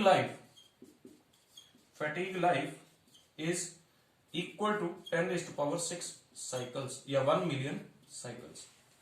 तो एंड्योरेंस लिमिट एक ऐसा स्ट्रेस एम्पलीट्यूड है जहां पर किसी भी मटेरियल की जो लाइफ होगी that will be equal to 10 raised to power 6 cycles. ठीक है, क्लियर? एंड जो यहां पर इंपॉर्टेंट पॉइंट है वो ये है कि एंड्योरेंस लिमिट जो है it is less then proportional limit. ये प्रोपोर्शनल लिमिट से कम होती है। प्रोपोर्शनल लिमिट से क्या होती है? कम होती है। तो इसीलिए यहां पर बोला गया है loads less then the normal condition, क्योंकि एंड्योरेंस लिमिट जो है, एंड्योरेंस लिमिट प्रोपोर्शनल लिमिट से भी कम होती है। और इसका मतलब क्या हुआ? एंड्योरेंस लिमिट तो एक मैक्सिमम वैल्यू ऑफ स्ट्रेस है जहां पर फटीग लाइफ 10⁶ साइकिल्स होगा। ठीक है, अगर 10⁶ साइकिल से ज्यादा फटीग लाइफ लेके आनी है तो आपका जो स्ट्रेस एम्पलीट्यूड होना चाहिए वो क्या होना चाहिए, एंड्योरेंस लिमिट से कम होना चाहिए। ठीक है, तो वहां पर भी फेलियर्स आएंगे। क्यों आएंगे, जब आपका फटीग लाइफ कंप्लीट हो जाएगा तब वहां पर भी फेलियर आएगा। ठीक है, and that loading will be very less than proportional limit, proportional limit से भी काफी कम हो। तो इसीलिए यहां पर बोल रहे हैं load less then the normal conditions. तो यहां पर करेक्ट ऑप्शन क्या होगा, 25413, 25413 D option will be the correct option. ठीक है, सो इस तरीके से हम ये सभी क्वेश्चंस को यहां पर देख सकते हैं। ठीक है, हमने यहां पर काफी सारे क्वेश्चंस कवर कर लिए हैं, काफी सारे कॉन्सेप्ट्स कवर कर लिए हैं फ्रॉम दीज 8 क्वेश्चंस। ठीक है, अब देखते हैं यहां पर next questions. Okay, so next question is 4 forces of magnitude 20 Newton, 40 Newton, 60 Newton and 80 Newton are acting along 4 sides of a square ABCD as shown. The magnitude of resultant is, देखिए एक आपको स्क्वायर दिया है, उस square के मतलब जो sides हैं उनके अलोंग फोर्सेस लग रही हैं ये 4 forces, 20 newton, 40 newton, 60 newton and 80 newton. Ratio of longitudinal strain to hoop strain is, देखिए बहुत इजी क्वेश्चन है। Longitudinal strain for thin cylindrical vessel, thin cylindrical vessel में लॉन्गिट्यूडनल स्ट्रेन जो होता है that is given by PD upon 4TE into 1 - 2 mu. ठीक है, into 1 - 2 mu. और हुप स्ट्रेन जो होता है, हुप स्ट्रेन कितना होता है, PD upon 4TE into 2 - mu. ठीक है, ये होता है हुप स्ट्रेन और लॉन्गिट्यूडनल स्ट्रेन का formula for a cylindrical vessel. ये कैसे आया था, ये आया था यहां से, एप्सिलॉन H जो है इसको हम लिख सकते हैं sigma H upon E minus mu into sigma L upon E। और आपको सिग्मा H पता है क्या होता है, PD upon 2TE। Sigma H क्या है, PD अपॉन 2T और E साथ में पहले से ही minus mu into PD upon 4TE। तो यहां से अगर हम PD अपॉन 4TE कॉमन लें तो यहां पर क्या बचेगा, 2 माइनस म्यू। ठीक है, so this is your hoop strain, ये क्या है आपका हुप स्ट्रेन है। सिमिलरली अगर आप लॉन्गिट्यूडनल स्ट्रेन निकालना चाहते हैं तो वो क्या होगा, sigma L upon E minus mu sigma H upon E। ठीक है, बस दोनों को यहां से क्या कर दिया, एक दूसरे से सब्स्टिट्यूट कर दिया। ठीक है, तो इसका जो आंसर आएगा वो कितना आएगा, PD अपॉन 4TE 1 - 2 म्यू। ठीक है, so this is your longitudinal strain.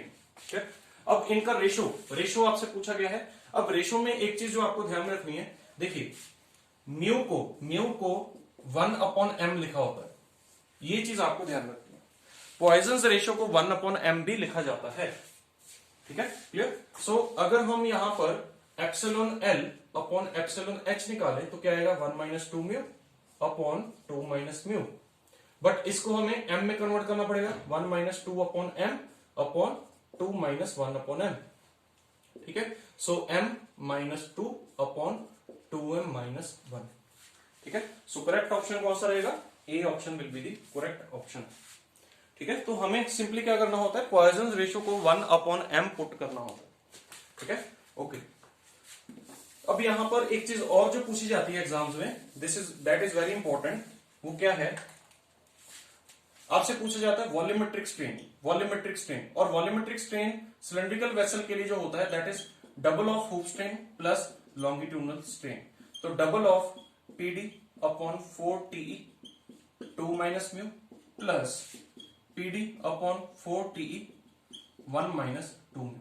ठीक है, ये हमने कुछ नहीं किया है, सिंपली इसका डबल और इसका सिंगल ऐड कर दिया है। ठीक है, तो इसको सॉल्व करने के बाद जो आंसर आएगा वो क्या आएगा, PD upon 4TE 5 - 4 mu. This is your volumetric strain. ठीक है, volumetric strain for thin pressure vessel या थिन सिलिंड्रिकल प्रेशर वेसल। आपसे एक चीज पूछी जाती है फॉर स्फेरिकल वेसल भी पूछा जाता है। तो स्फेरिकल वेसल के लिए आपको ध्यान में रखना है, हुप स्ट्रेन और लॉन्गिट्यूडनल स्ट्रेन दोनों सेम होते हैं और वो किसके बराबर होते हैं, PD अपॉन 4T। ठीक है। और हुप स्ट्रेन, ये सॉरी स्ट्रेसेस है, हुप स्ट्रेस और लॉन्गिट्यूडनल स्ट्रेस। हुप स्ट्रेस और लॉन्गिट्यूडनल स्ट्रेस क्या होता है, पीडी अपॉन 40, और हुप स्ट्रेन और लॉन्गिट्यूडनल स्ट्रेन क्या होता है, PD upon 40 into 1 minus mu, PD upon 40 into 1 minus mu. और यहां पर आपसे पूछा जाता है वॉल्यूमेट्रिक स्ट्रेन, तो वॉल्यूमेट्रिक स्ट्रेन क्या होता है, पीडी अपॉन 4TE, यहां पर ई आएगा sorry, 4TE into 3 1 minus mu, 1 minus mu. क्यों, क्योंकि volumetric strain for sphere, sphere के लिए जो वॉल्यूमेट्रिक स्ट्रेन होता है that is 3 into epsilon H होता है, ठीक है। स्फीयर के लिए जो वॉल्यूमेट्रिक स्ट्रेन होता है दैट इज 3 या ट्रिपल ऑफ हुप स्ट्रेन होता है, ठीक है। So this is the whole concept of thin pressure vessels, okay. So ये आपको ध्यान रखना है, इसका आंसर क्या है, A. Next question, point of contraflexure is, यहां पर बहुत सारे स्टूडेंट्स कंफ्यूज होते हैं। पॉइंट ऑफ कॉन्ट्राफ्लेक्सर क्या होता है, पॉइंट ऑफ कॉन्ट्राफ्लेक्सर ऐसा पॉइंट है जहां पर बेंडिंग मोमेंट डायग्राम अपना साइन चेंज करे, उसको क्या बोलते हैं, पॉइंट ऑफ कॉन्ट्राफ्लेक्सर बोलते हैं, ठीक है। Point of contraflexure is the point where bending moment diagram changes its sign. अब वहां पर ऑप्शंस में कंफ्यूज करने के लिए ये भी दे दिया था, bending moment is equal to 0, ये भी बोला होता है, ठीक है। बट दिस इज रॉन्ग, उस पॉइंट को पॉइंट ऑफ कॉन्ट्राफ्लेक्सर नहीं बोलते हैं जहां पर बेंडिंग मोमेंट की वैल्यू 0 हो। पॉइंट ऑफ कॉन्ट्राफ्लेक्सर का मतलब है जहां पर बेंडिंग मोमेंट अपना साइन चेंज करता है। ये इत्तेफाक की बात है कि जहां पर साइन चेंज करेगा वहां पर बेंडिंग मोमेंट 0 होके जाएगा। देखिए, let us say this is BMD, ठीक है। अब अगर इस पॉइंट से बेंडिंग मोमेंट डायग्राम ने अपना साइन चेंज किया तो इस पॉइंट को हम क्या बोलेंगे, कॉन्ट्राफ्लेक्सर पॉइंट बोलेंगे, कॉन्ट्राफ्लेक्सर पॉइंट, ठीक है, क्लियर। अब साइन चेंज होने का मतलब क्या है कि ये 0 से पास होके गए, ये पॉइंट पर बेंडिंग मोमेंट क्या है, एक्चुअली तो 0 है यहां पर बेंडिंग मोमेंट, बट वो पॉइंट जहां पर बेंडिंग मोमेंट 0 होता है वो हर पॉइंट ऑफ कॉन्ट्राफ्लेक्सर नहीं होता है। वही पॉइंट ऑफ कॉन्ट्राफ्लेक्सर होता है जहां पर बेंडिंग मोमेंट डायग्राम अपना साइन चेंज करे, ठीक है, क्लियर। और साइन चेंज करते हुए वो 0 से पास होके जा रहा है, ये इत्तेफाक की बात है, ठीक है। अगर मान लीजिए बेंडिंग मोमेंट डायग्राम ऐसी हो, अगर मान लीजिए बेंडिंग मोमेंट डायग्राम ऐसी हो, तो इस पॉइंट पे बेंडिंग मोमेंट कितना है, 0, इस पॉइंट पे बेंडिंग मोमेंट क्या है, 0, but this is not a point of contraflexure, this is not contraflexure point, ठीक है। ये कॉन्ट्राफ्लेक्सर पॉइंट नहीं है, क्यों नहीं है, क्योंकि यहां पर बेंडिंग मोमेंट डायग्राम ने अपना साइन चेंज नहीं किया है, ठीक है। तो बेंडिंग मोमेंट डायग्राम जहां पर साइन चेंज करेगा उसी को पॉइंट ऑफ कॉन्ट्राफ्लेक्सर बोलेंगे, ठीक है। तो ये डेफिनेशन नहीं है पॉइंट ऑफ कॉन्ट्राफ्लेक्सर की कि बेंडिंग मोमेंट डायग्राम 0 हो या बेंडिंग मोमेंट 0 हो, that is not the definition of point of contraflexure. Point of contraflexure is the point where bending moment diagram changes its sign, ठीक है। But during the sign change bending moment को 0 होना पड़ता है, ठीक है। But इसका मतलब ये हरगिज नहीं है कि जहां पर बेंडिंग मोमेंट 0 होगा वो सभी पॉइंट्स पॉइंट ऑफ कॉन्ट्राफ्लेक्सर होंगे, ये इसका मतलब नहीं है, ठीक है, clear. So this is very very important point, bending moment diagram changes its sign, okay. A vertical column has two moments of inertia, Ixx and Iyy. The column will tend to buckle in the direction of.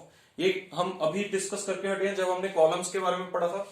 तो columns में मैंने जैसा कि आपको बताया था कि buckling जो होती है, बकलिंग हमेशा मिनिमम मोमेंट ऑफ इनर्शिया वाली डायरेक्शन में होती है, क्योंकि उस तरफ को जो कॉलम है वो वीक होगा, ठीक है, उस तरफ बेंडिंग इजी होगी और कॉलम वीक होगा, ठीक है, क्लियर। सो जिस तरफ मोमेंट ऑफ इनर्शिया कम होगा उस तरफ को बकलिंग होगी किसी भी कॉलम की, ठीक है। Late us say this is a column, this is a column, और यहां पर हमने लोड लगाया P, ठीक है, this is B and this is D, late us से B is less then D, ठीक है। सो यहां पर इसके दो तरह के न्यूट्रल एक्सिस हैं, एक न्यूट्रल एक्सिस ये है, late us say this is XX, और एक न्यूट्रल एक्सिस ये है, ठीक है, दिस इज y, ठीक है।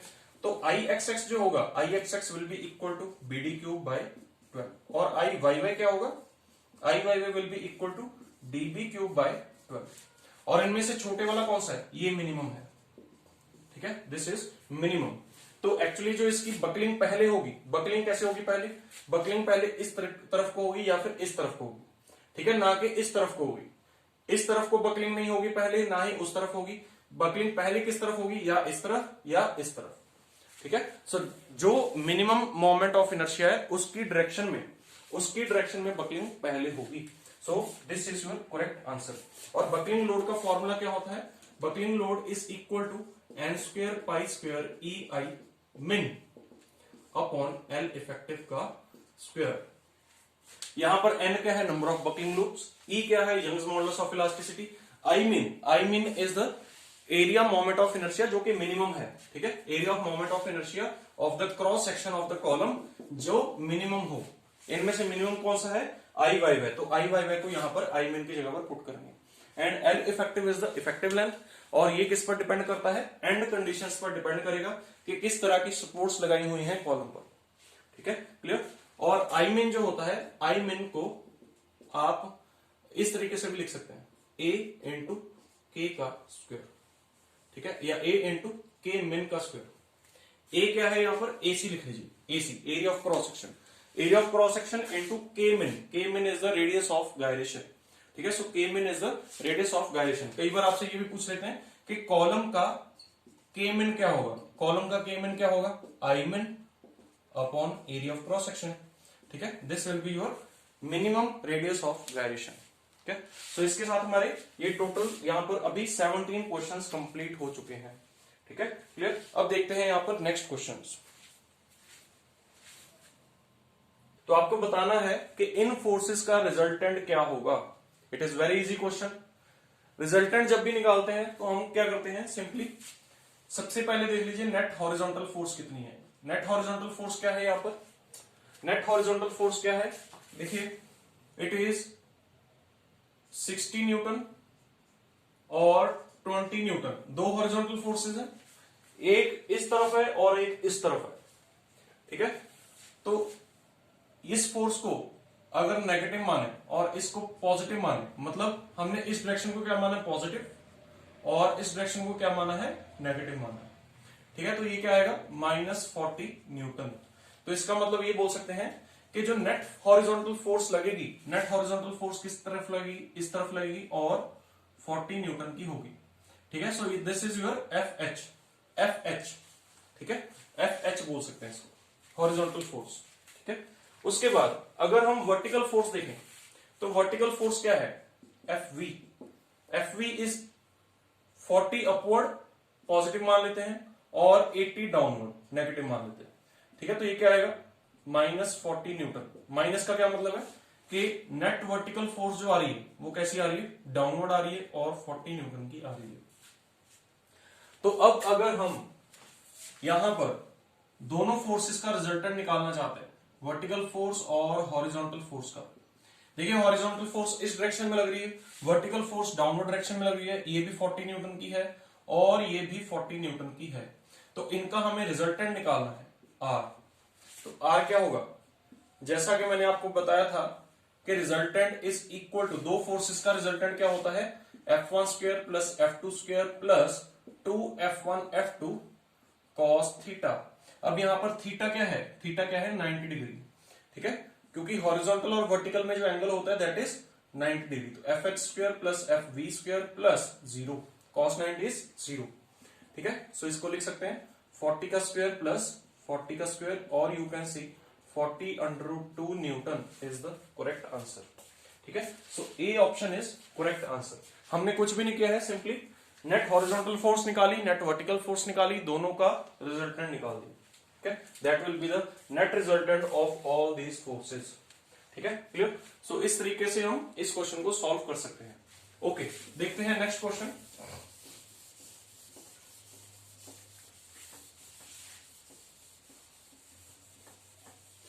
नेक्स्ट क्वेश्चन देखिए, next question is when a material is strain harden, जब भी किसी मटेरियल की स्ट्रेन हार्डनिंग की जाती है तो उसमें क्या होता है, yield strength reduce, ductility increase, yield strength increase, ductility reduce, yield strength increase and ductility increase, yield strength reduce and ductility reduce.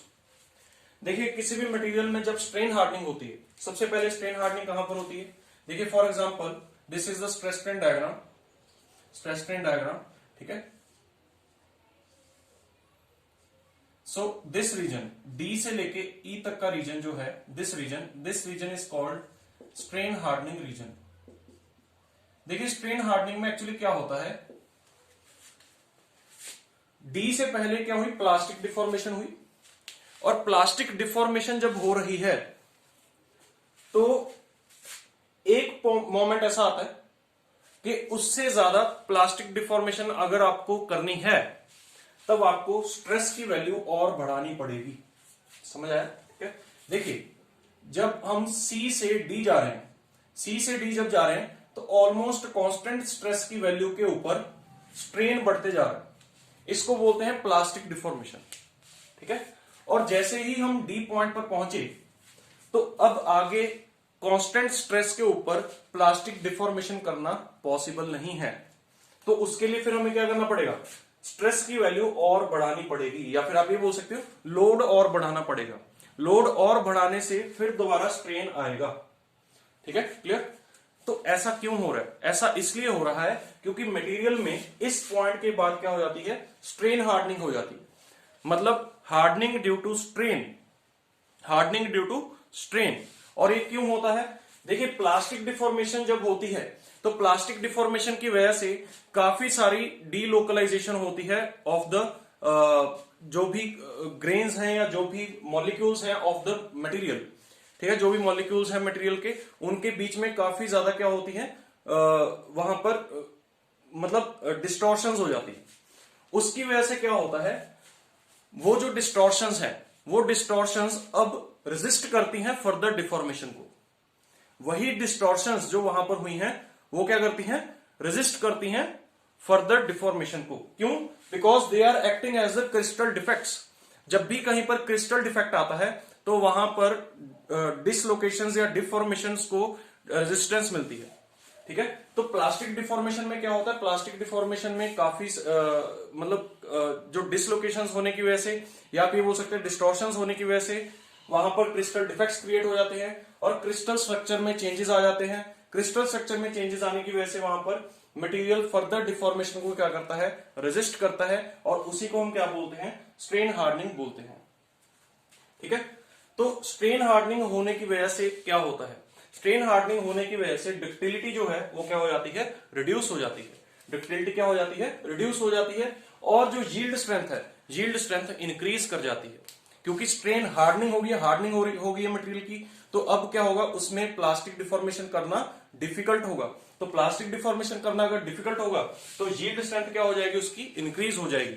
ठीक है, और डक्टिलिटी क्या हो जाएगी, रिड्यूस हो जाएगी। So B option is the correct option, B option is the correct option here. Okay, E point के बाद जो रीजन आता है, यहां पर ये पॉइंट फ्रैक्चर पॉइंट है और this is ultimate strength point. ठीक है, और इस रीजन को बोलते हैं strain softening region, strain softening region. ठीक है, इसको बोलते हैं स्ट्रेन सॉफ्टनिंग रीजन, या फिर इसको नेकिंग रीजन भी बोलते हैं, नेकिंग। ठीक है, नेकिंग रीजन भी बोलते हैं। ठीक है, और ये है आपका इलास्टिक लिमिट, सॉरी ये है आपका proportional limit, this is your elastic limit, this is your upper yield point, and C point is your lower yield point. ठीक है, C point is lower yield point, C dash is upper yield point. Upper yield point has no physical significance, C point is called the yield strength. ठीक है, C point पर जो stress आता है इसको बोलते हैं हम यील्ड स्ट्रेंथ, जिसको सिग्मा वाई से डिनोट करते हैं। ए पॉइंट को हम बोलते हैं प्रोपोर्शनल लिमिट, और बी पॉइंट को हम बोलते हैं इलास्टिक लिमिट। और एक चीज जो यहां पर आपको और ध्यान में रखनी है वो ये है कि Hooke's law is valid up to proportional limit only. ठीक है, हुक्स लॉ क्या होता है, stress is linearly proportional to strain, stress is linearly proportional to strain, this is called Hooke's law.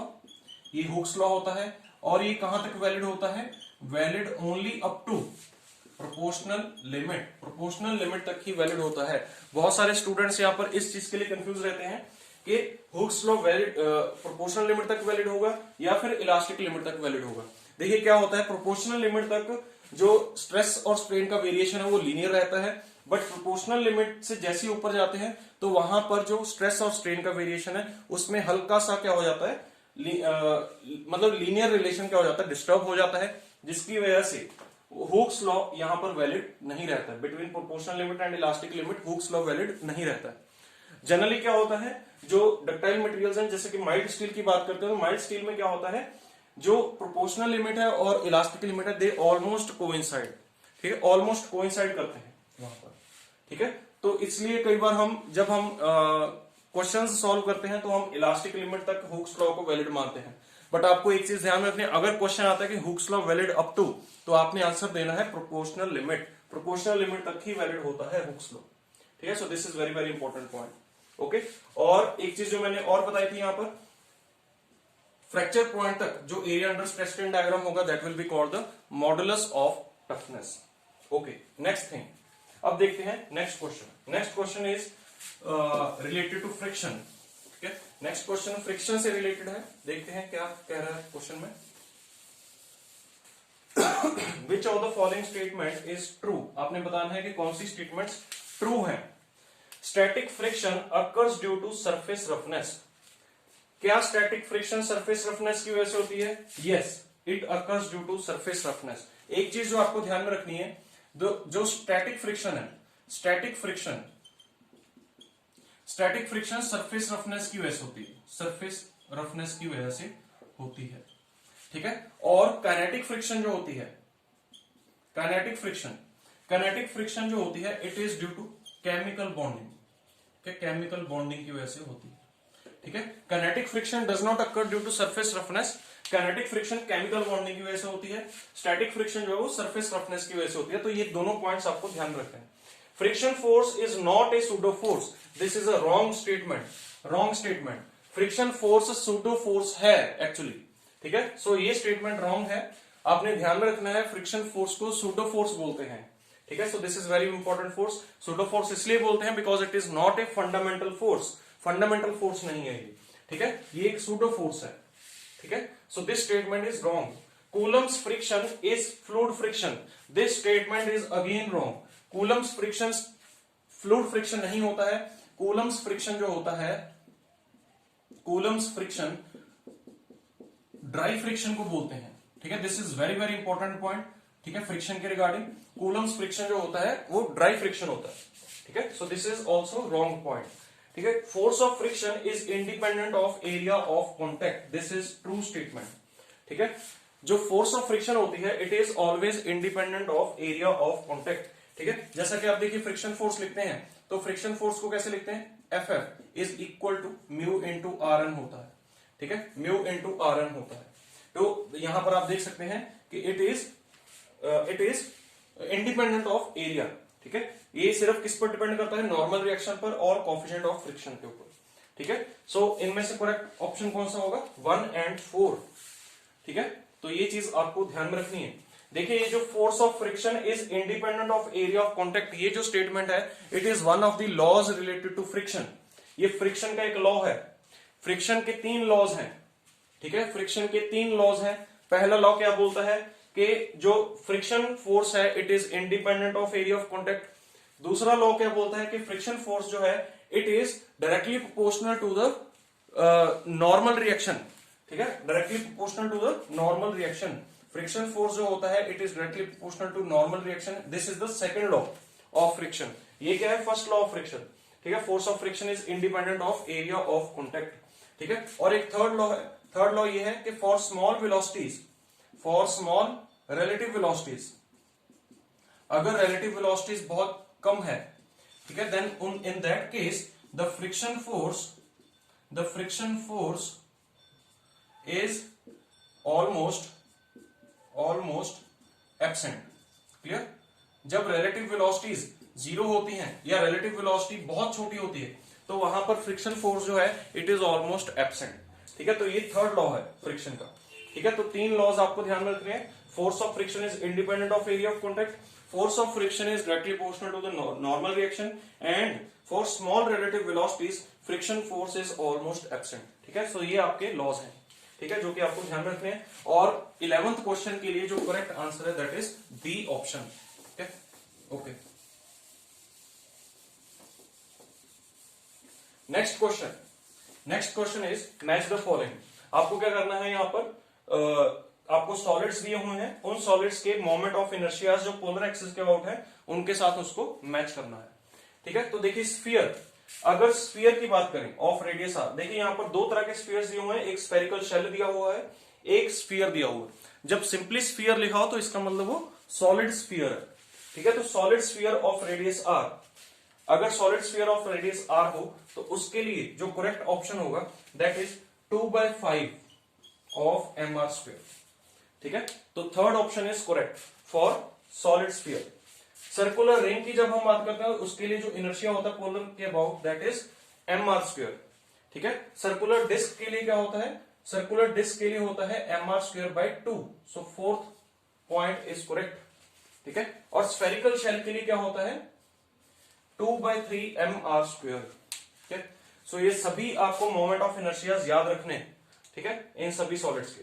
ठीक है, सॉलिड स्फीयर का जो मोमेंट ऑफ इनर्शिया होता है about the polar axis it is 2/5 M R square. Circular ring का क्या होता है एम आर स्क्वायर। ठीक है, सर्कुलर डिस्क का क्या होता है M R square by 2 and spherical shell का क्या होता है 2/3 एम आर स्क्वायर। इसके अलावा जो आपको और इनर्शियाज याद रखने हैं वो है हेमिस्फीयर। हेमिस्फीयर, तो हेमिस्फीयर के लिए late us say this is a hemisphere. ठीक है, तो सबसे पहले तो इसका आपको सीजी ध्यान में रखना है, दिस इज इट्स सीजी, और सीजी का जो डिस्टेंस होता है यहां से it is equal to 3/4 into R. ठीक है, 3/4 into R, this is the distance of CG of hemisphere. Hemisphere का जो सीजी होता है वो कितना होता है 3/4 इंटू आर होता है। ठीक है, दूसरी चीज इसके z एक्सिस के अबाउट, देखिए ये है एक एक्सिस या y एक्सिस बोल लीजिए इसको, y एक्सिस के अबाउट जो इनर्शिया होता है, y एक्सिस के अबाउट जो इनर्शिया होता है it is equal to 2/5 of M R square. ठीक है, 2/5 ऑफ एम आर स्क्वायर होता है। और अगर हम इसका इनर्शिया देखें, सीजी से जो एक्सिस पास कर रहा है ये x, और एक एक्सिस ये है z। ठीक है, तो आई एक्स एक्स और आई जेड जेड ये होगा 83/320 इंटू एम आर स्क्वायर। ठीक है, तो ये भी आपको ध्यान रखना है हेमिस्फीयर के लिए। ठीक है, हेमिस्फीयर का एक्स एक्स और जेड जेड एक्सिस जो कि सीजी से पास कर रहे हैं, वहां से उसका जो मास मोमेंट ऑफ इनर्शिया है that is 83/320 into M R square, और जो वर्टिकल एक्सिस है, वर्टिकल एक्सिस के अबाउट जो inertia that is 2/5 into M R square. ठीक है, तो ये चीज आपको ध्यान में रखनी है। दूसरा पॉइंट, कोन के लिए, कोन अगर सॉलिड कोन है, सॉलिड कोन, सॉलिड कोन, सॉलिड कोन का सीजी, सॉलिड कोन का सीजी जो होता है दैट इज l/4। अगर इसकी लेंथ l है, ठीक है, तो l/4 डिस्टेंस पर होता है इसका सीजी। ठीक है, क्लियर। और इसके वर्टिकल एक्सिस के अबाउट जो इनर्शिया होता है आई वर्टिकल, ठीक है, I vertical that is equal to 3/10 of M R square, 3/10 of M R square.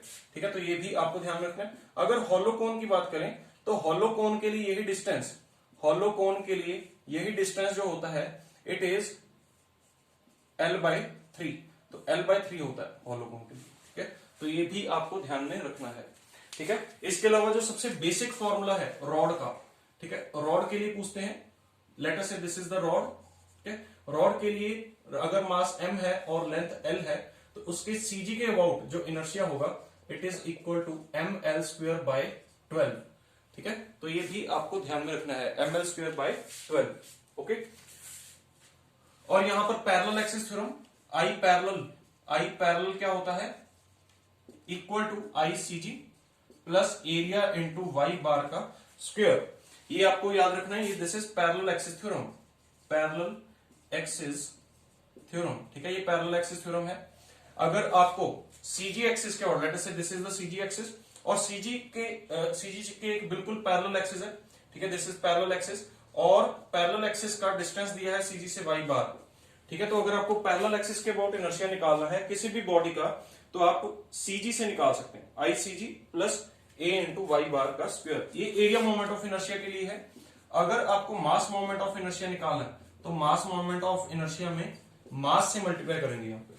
ठीक है, क्लियर। बाकी सारी इक्वेशन सेम रहेगी, बस मास से मल्टीप्लाई करेंगे। Area moment of inertia different होता है, मास मोमेंट ऑफ इनर्शिया डिफरेंट होता है। तो ये चीज आपको ध्यान में रखनी है, ठीक है, clear, okay.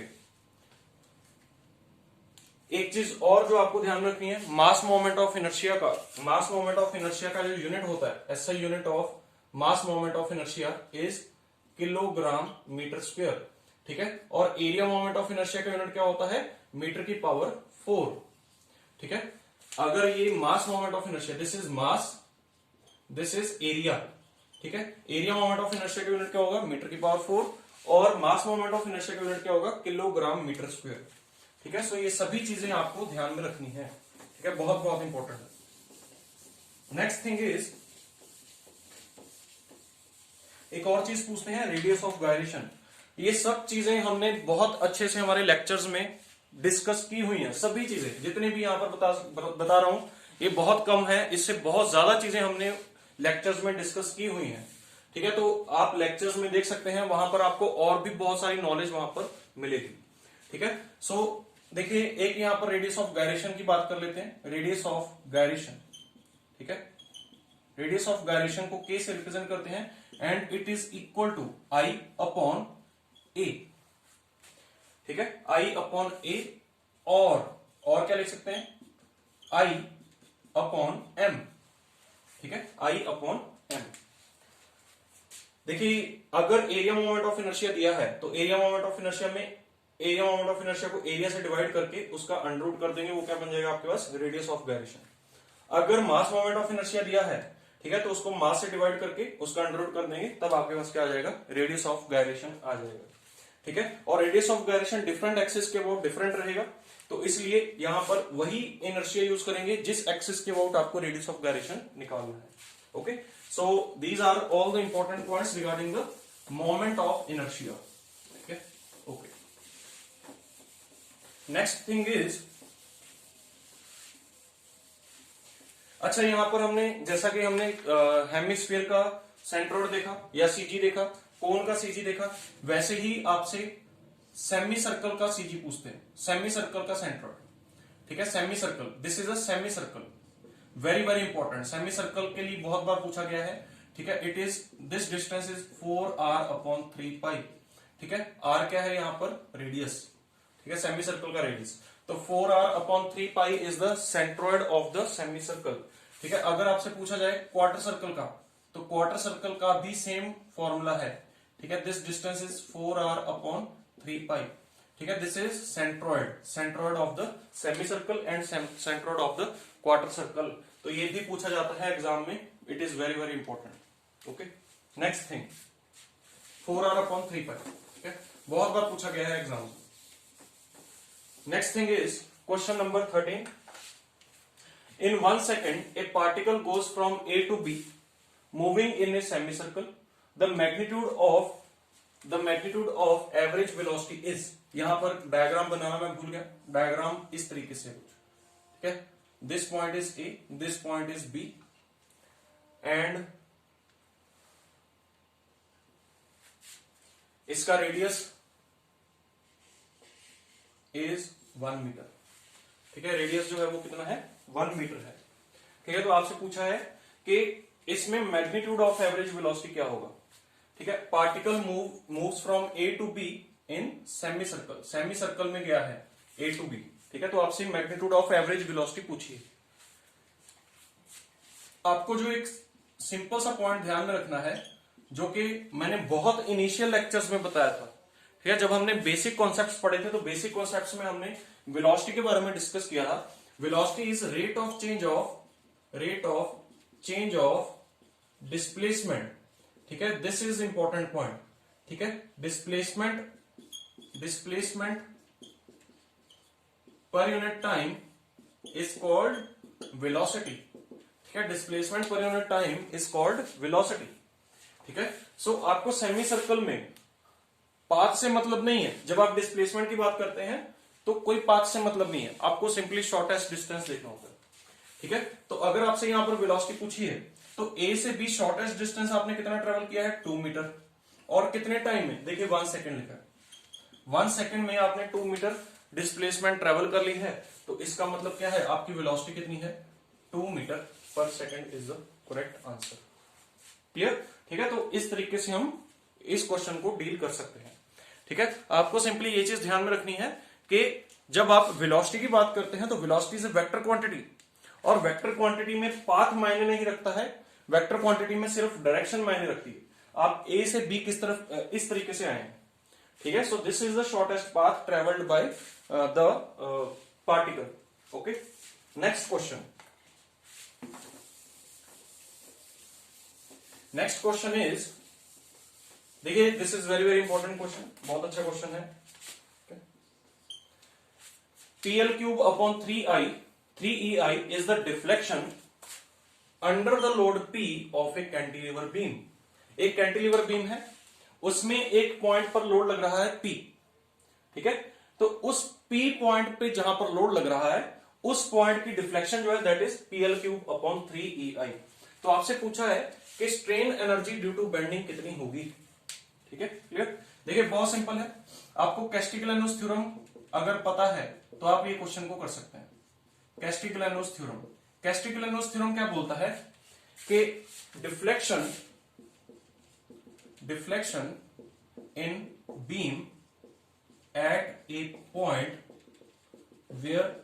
where a concentrated load is acting is equal to partial derivative of strain energy in beam with respect to concentrated load। ये चीज आपको ध्यान में रखनी है। This is the Castigliano's theorem. क्या बोलता है कैस्टिग्लियानोस थ्योरम? किसी भी बीम में किसी भी पॉइंट पर, जिस पॉइंट पर एक कॉन्सेंट्रेटेड लोड लग रहा है तो उस पॉइंट की जो डिफ्लेक्शन होगी, डिफ्लेक्शन जो होगी delta, that will be equal to del U upon del P. ठीक है, clear? Del U upon del P.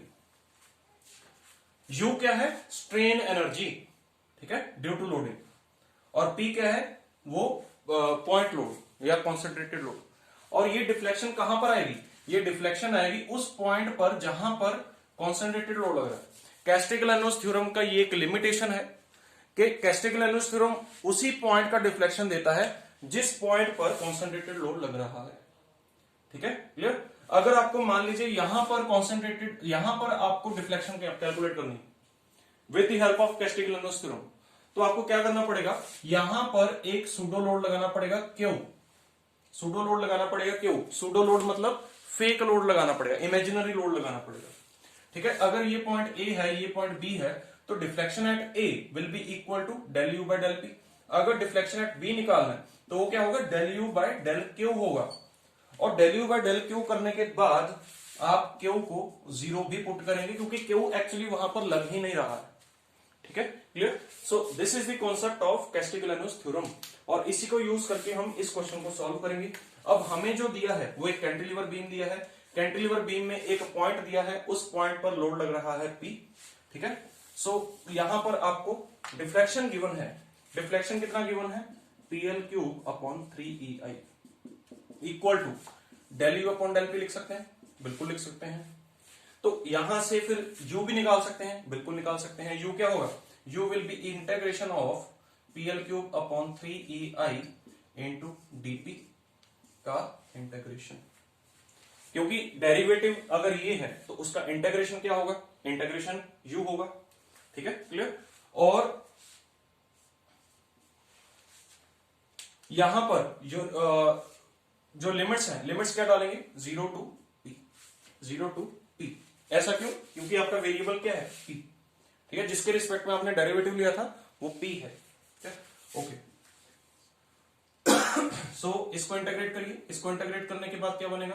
देखिए L क्यूब अपॉन 3EI, ये तो कांस्टेंट है, और अंदर क्या बचा? p square upon 2। This is the integration, और 0 से लेके p तक। सो p square L cube upon 6EI is equal to u। ठीक है, सो करेक्ट ऑप्शन कौन सा होगा? B option will be the correct option. So this is your strain energy.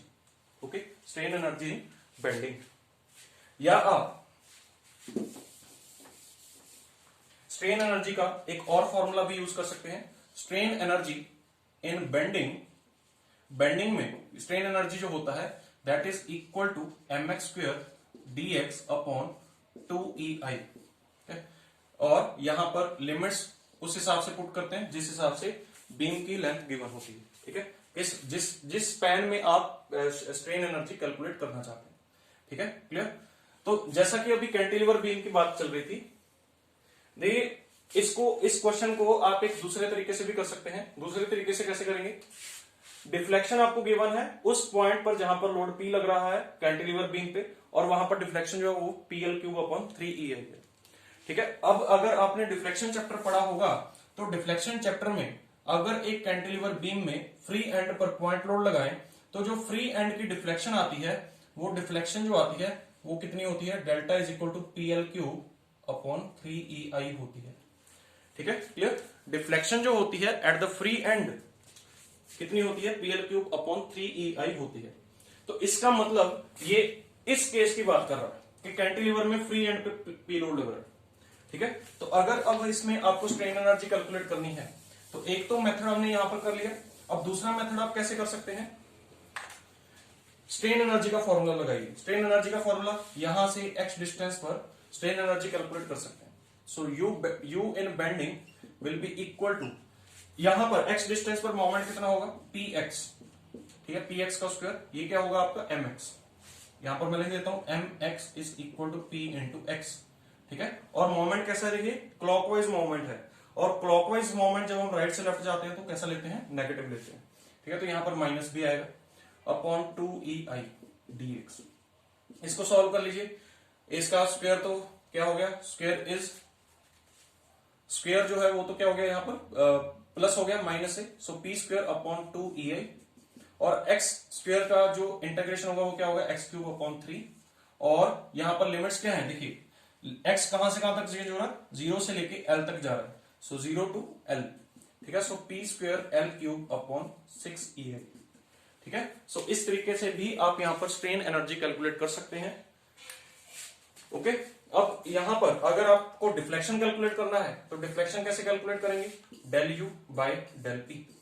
ठीक है, del u by del p मतलब del upon del p of p² L³ upon 6EI।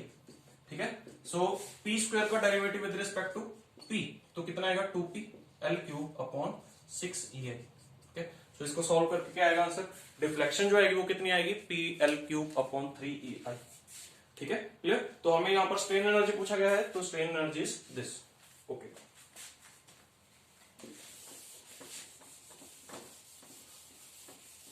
कैस्टिग्लियानोस theorem slope निकालने के लिए भी यूज होती है। ठीक है, कैस्टिग्लियानोस थ्योरम स्लोप और डिफ्लेक्शन दोनों को निकालने के लिए यूज होती है। ठीक है, और जब हम स्लोप निकालते हैं तो स्लोप में हम क्या करते हैं? कैस्टिग्लियानोस थ्योरम बिल्कुल सेम स्टेटमेंट रहेगी पूरी जो अभी हमने लिखी थी, बस यहां पर क्या होगा? स्लोप जो होगा that will be equal to del u by del m। ठीक है, तो जहां पर भी आपको स्लोप निकालना है वहां पर एक कॉन्सेंट्रेटेड मोमेंट होना चाहिए।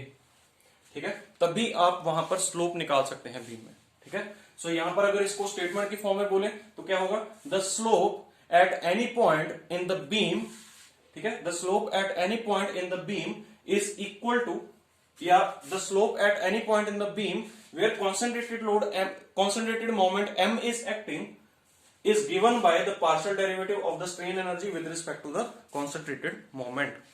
ठीक है, क्लियर। तो इस तरीके से आप कैस्टिग्लियानोस थ्योरम स्लोप निकालने के लिए भी यूज कर सकते हैं। Next question, it is a thin cylindrical shell of diameter d, length L and thickness P is subjected to internal pressure P. The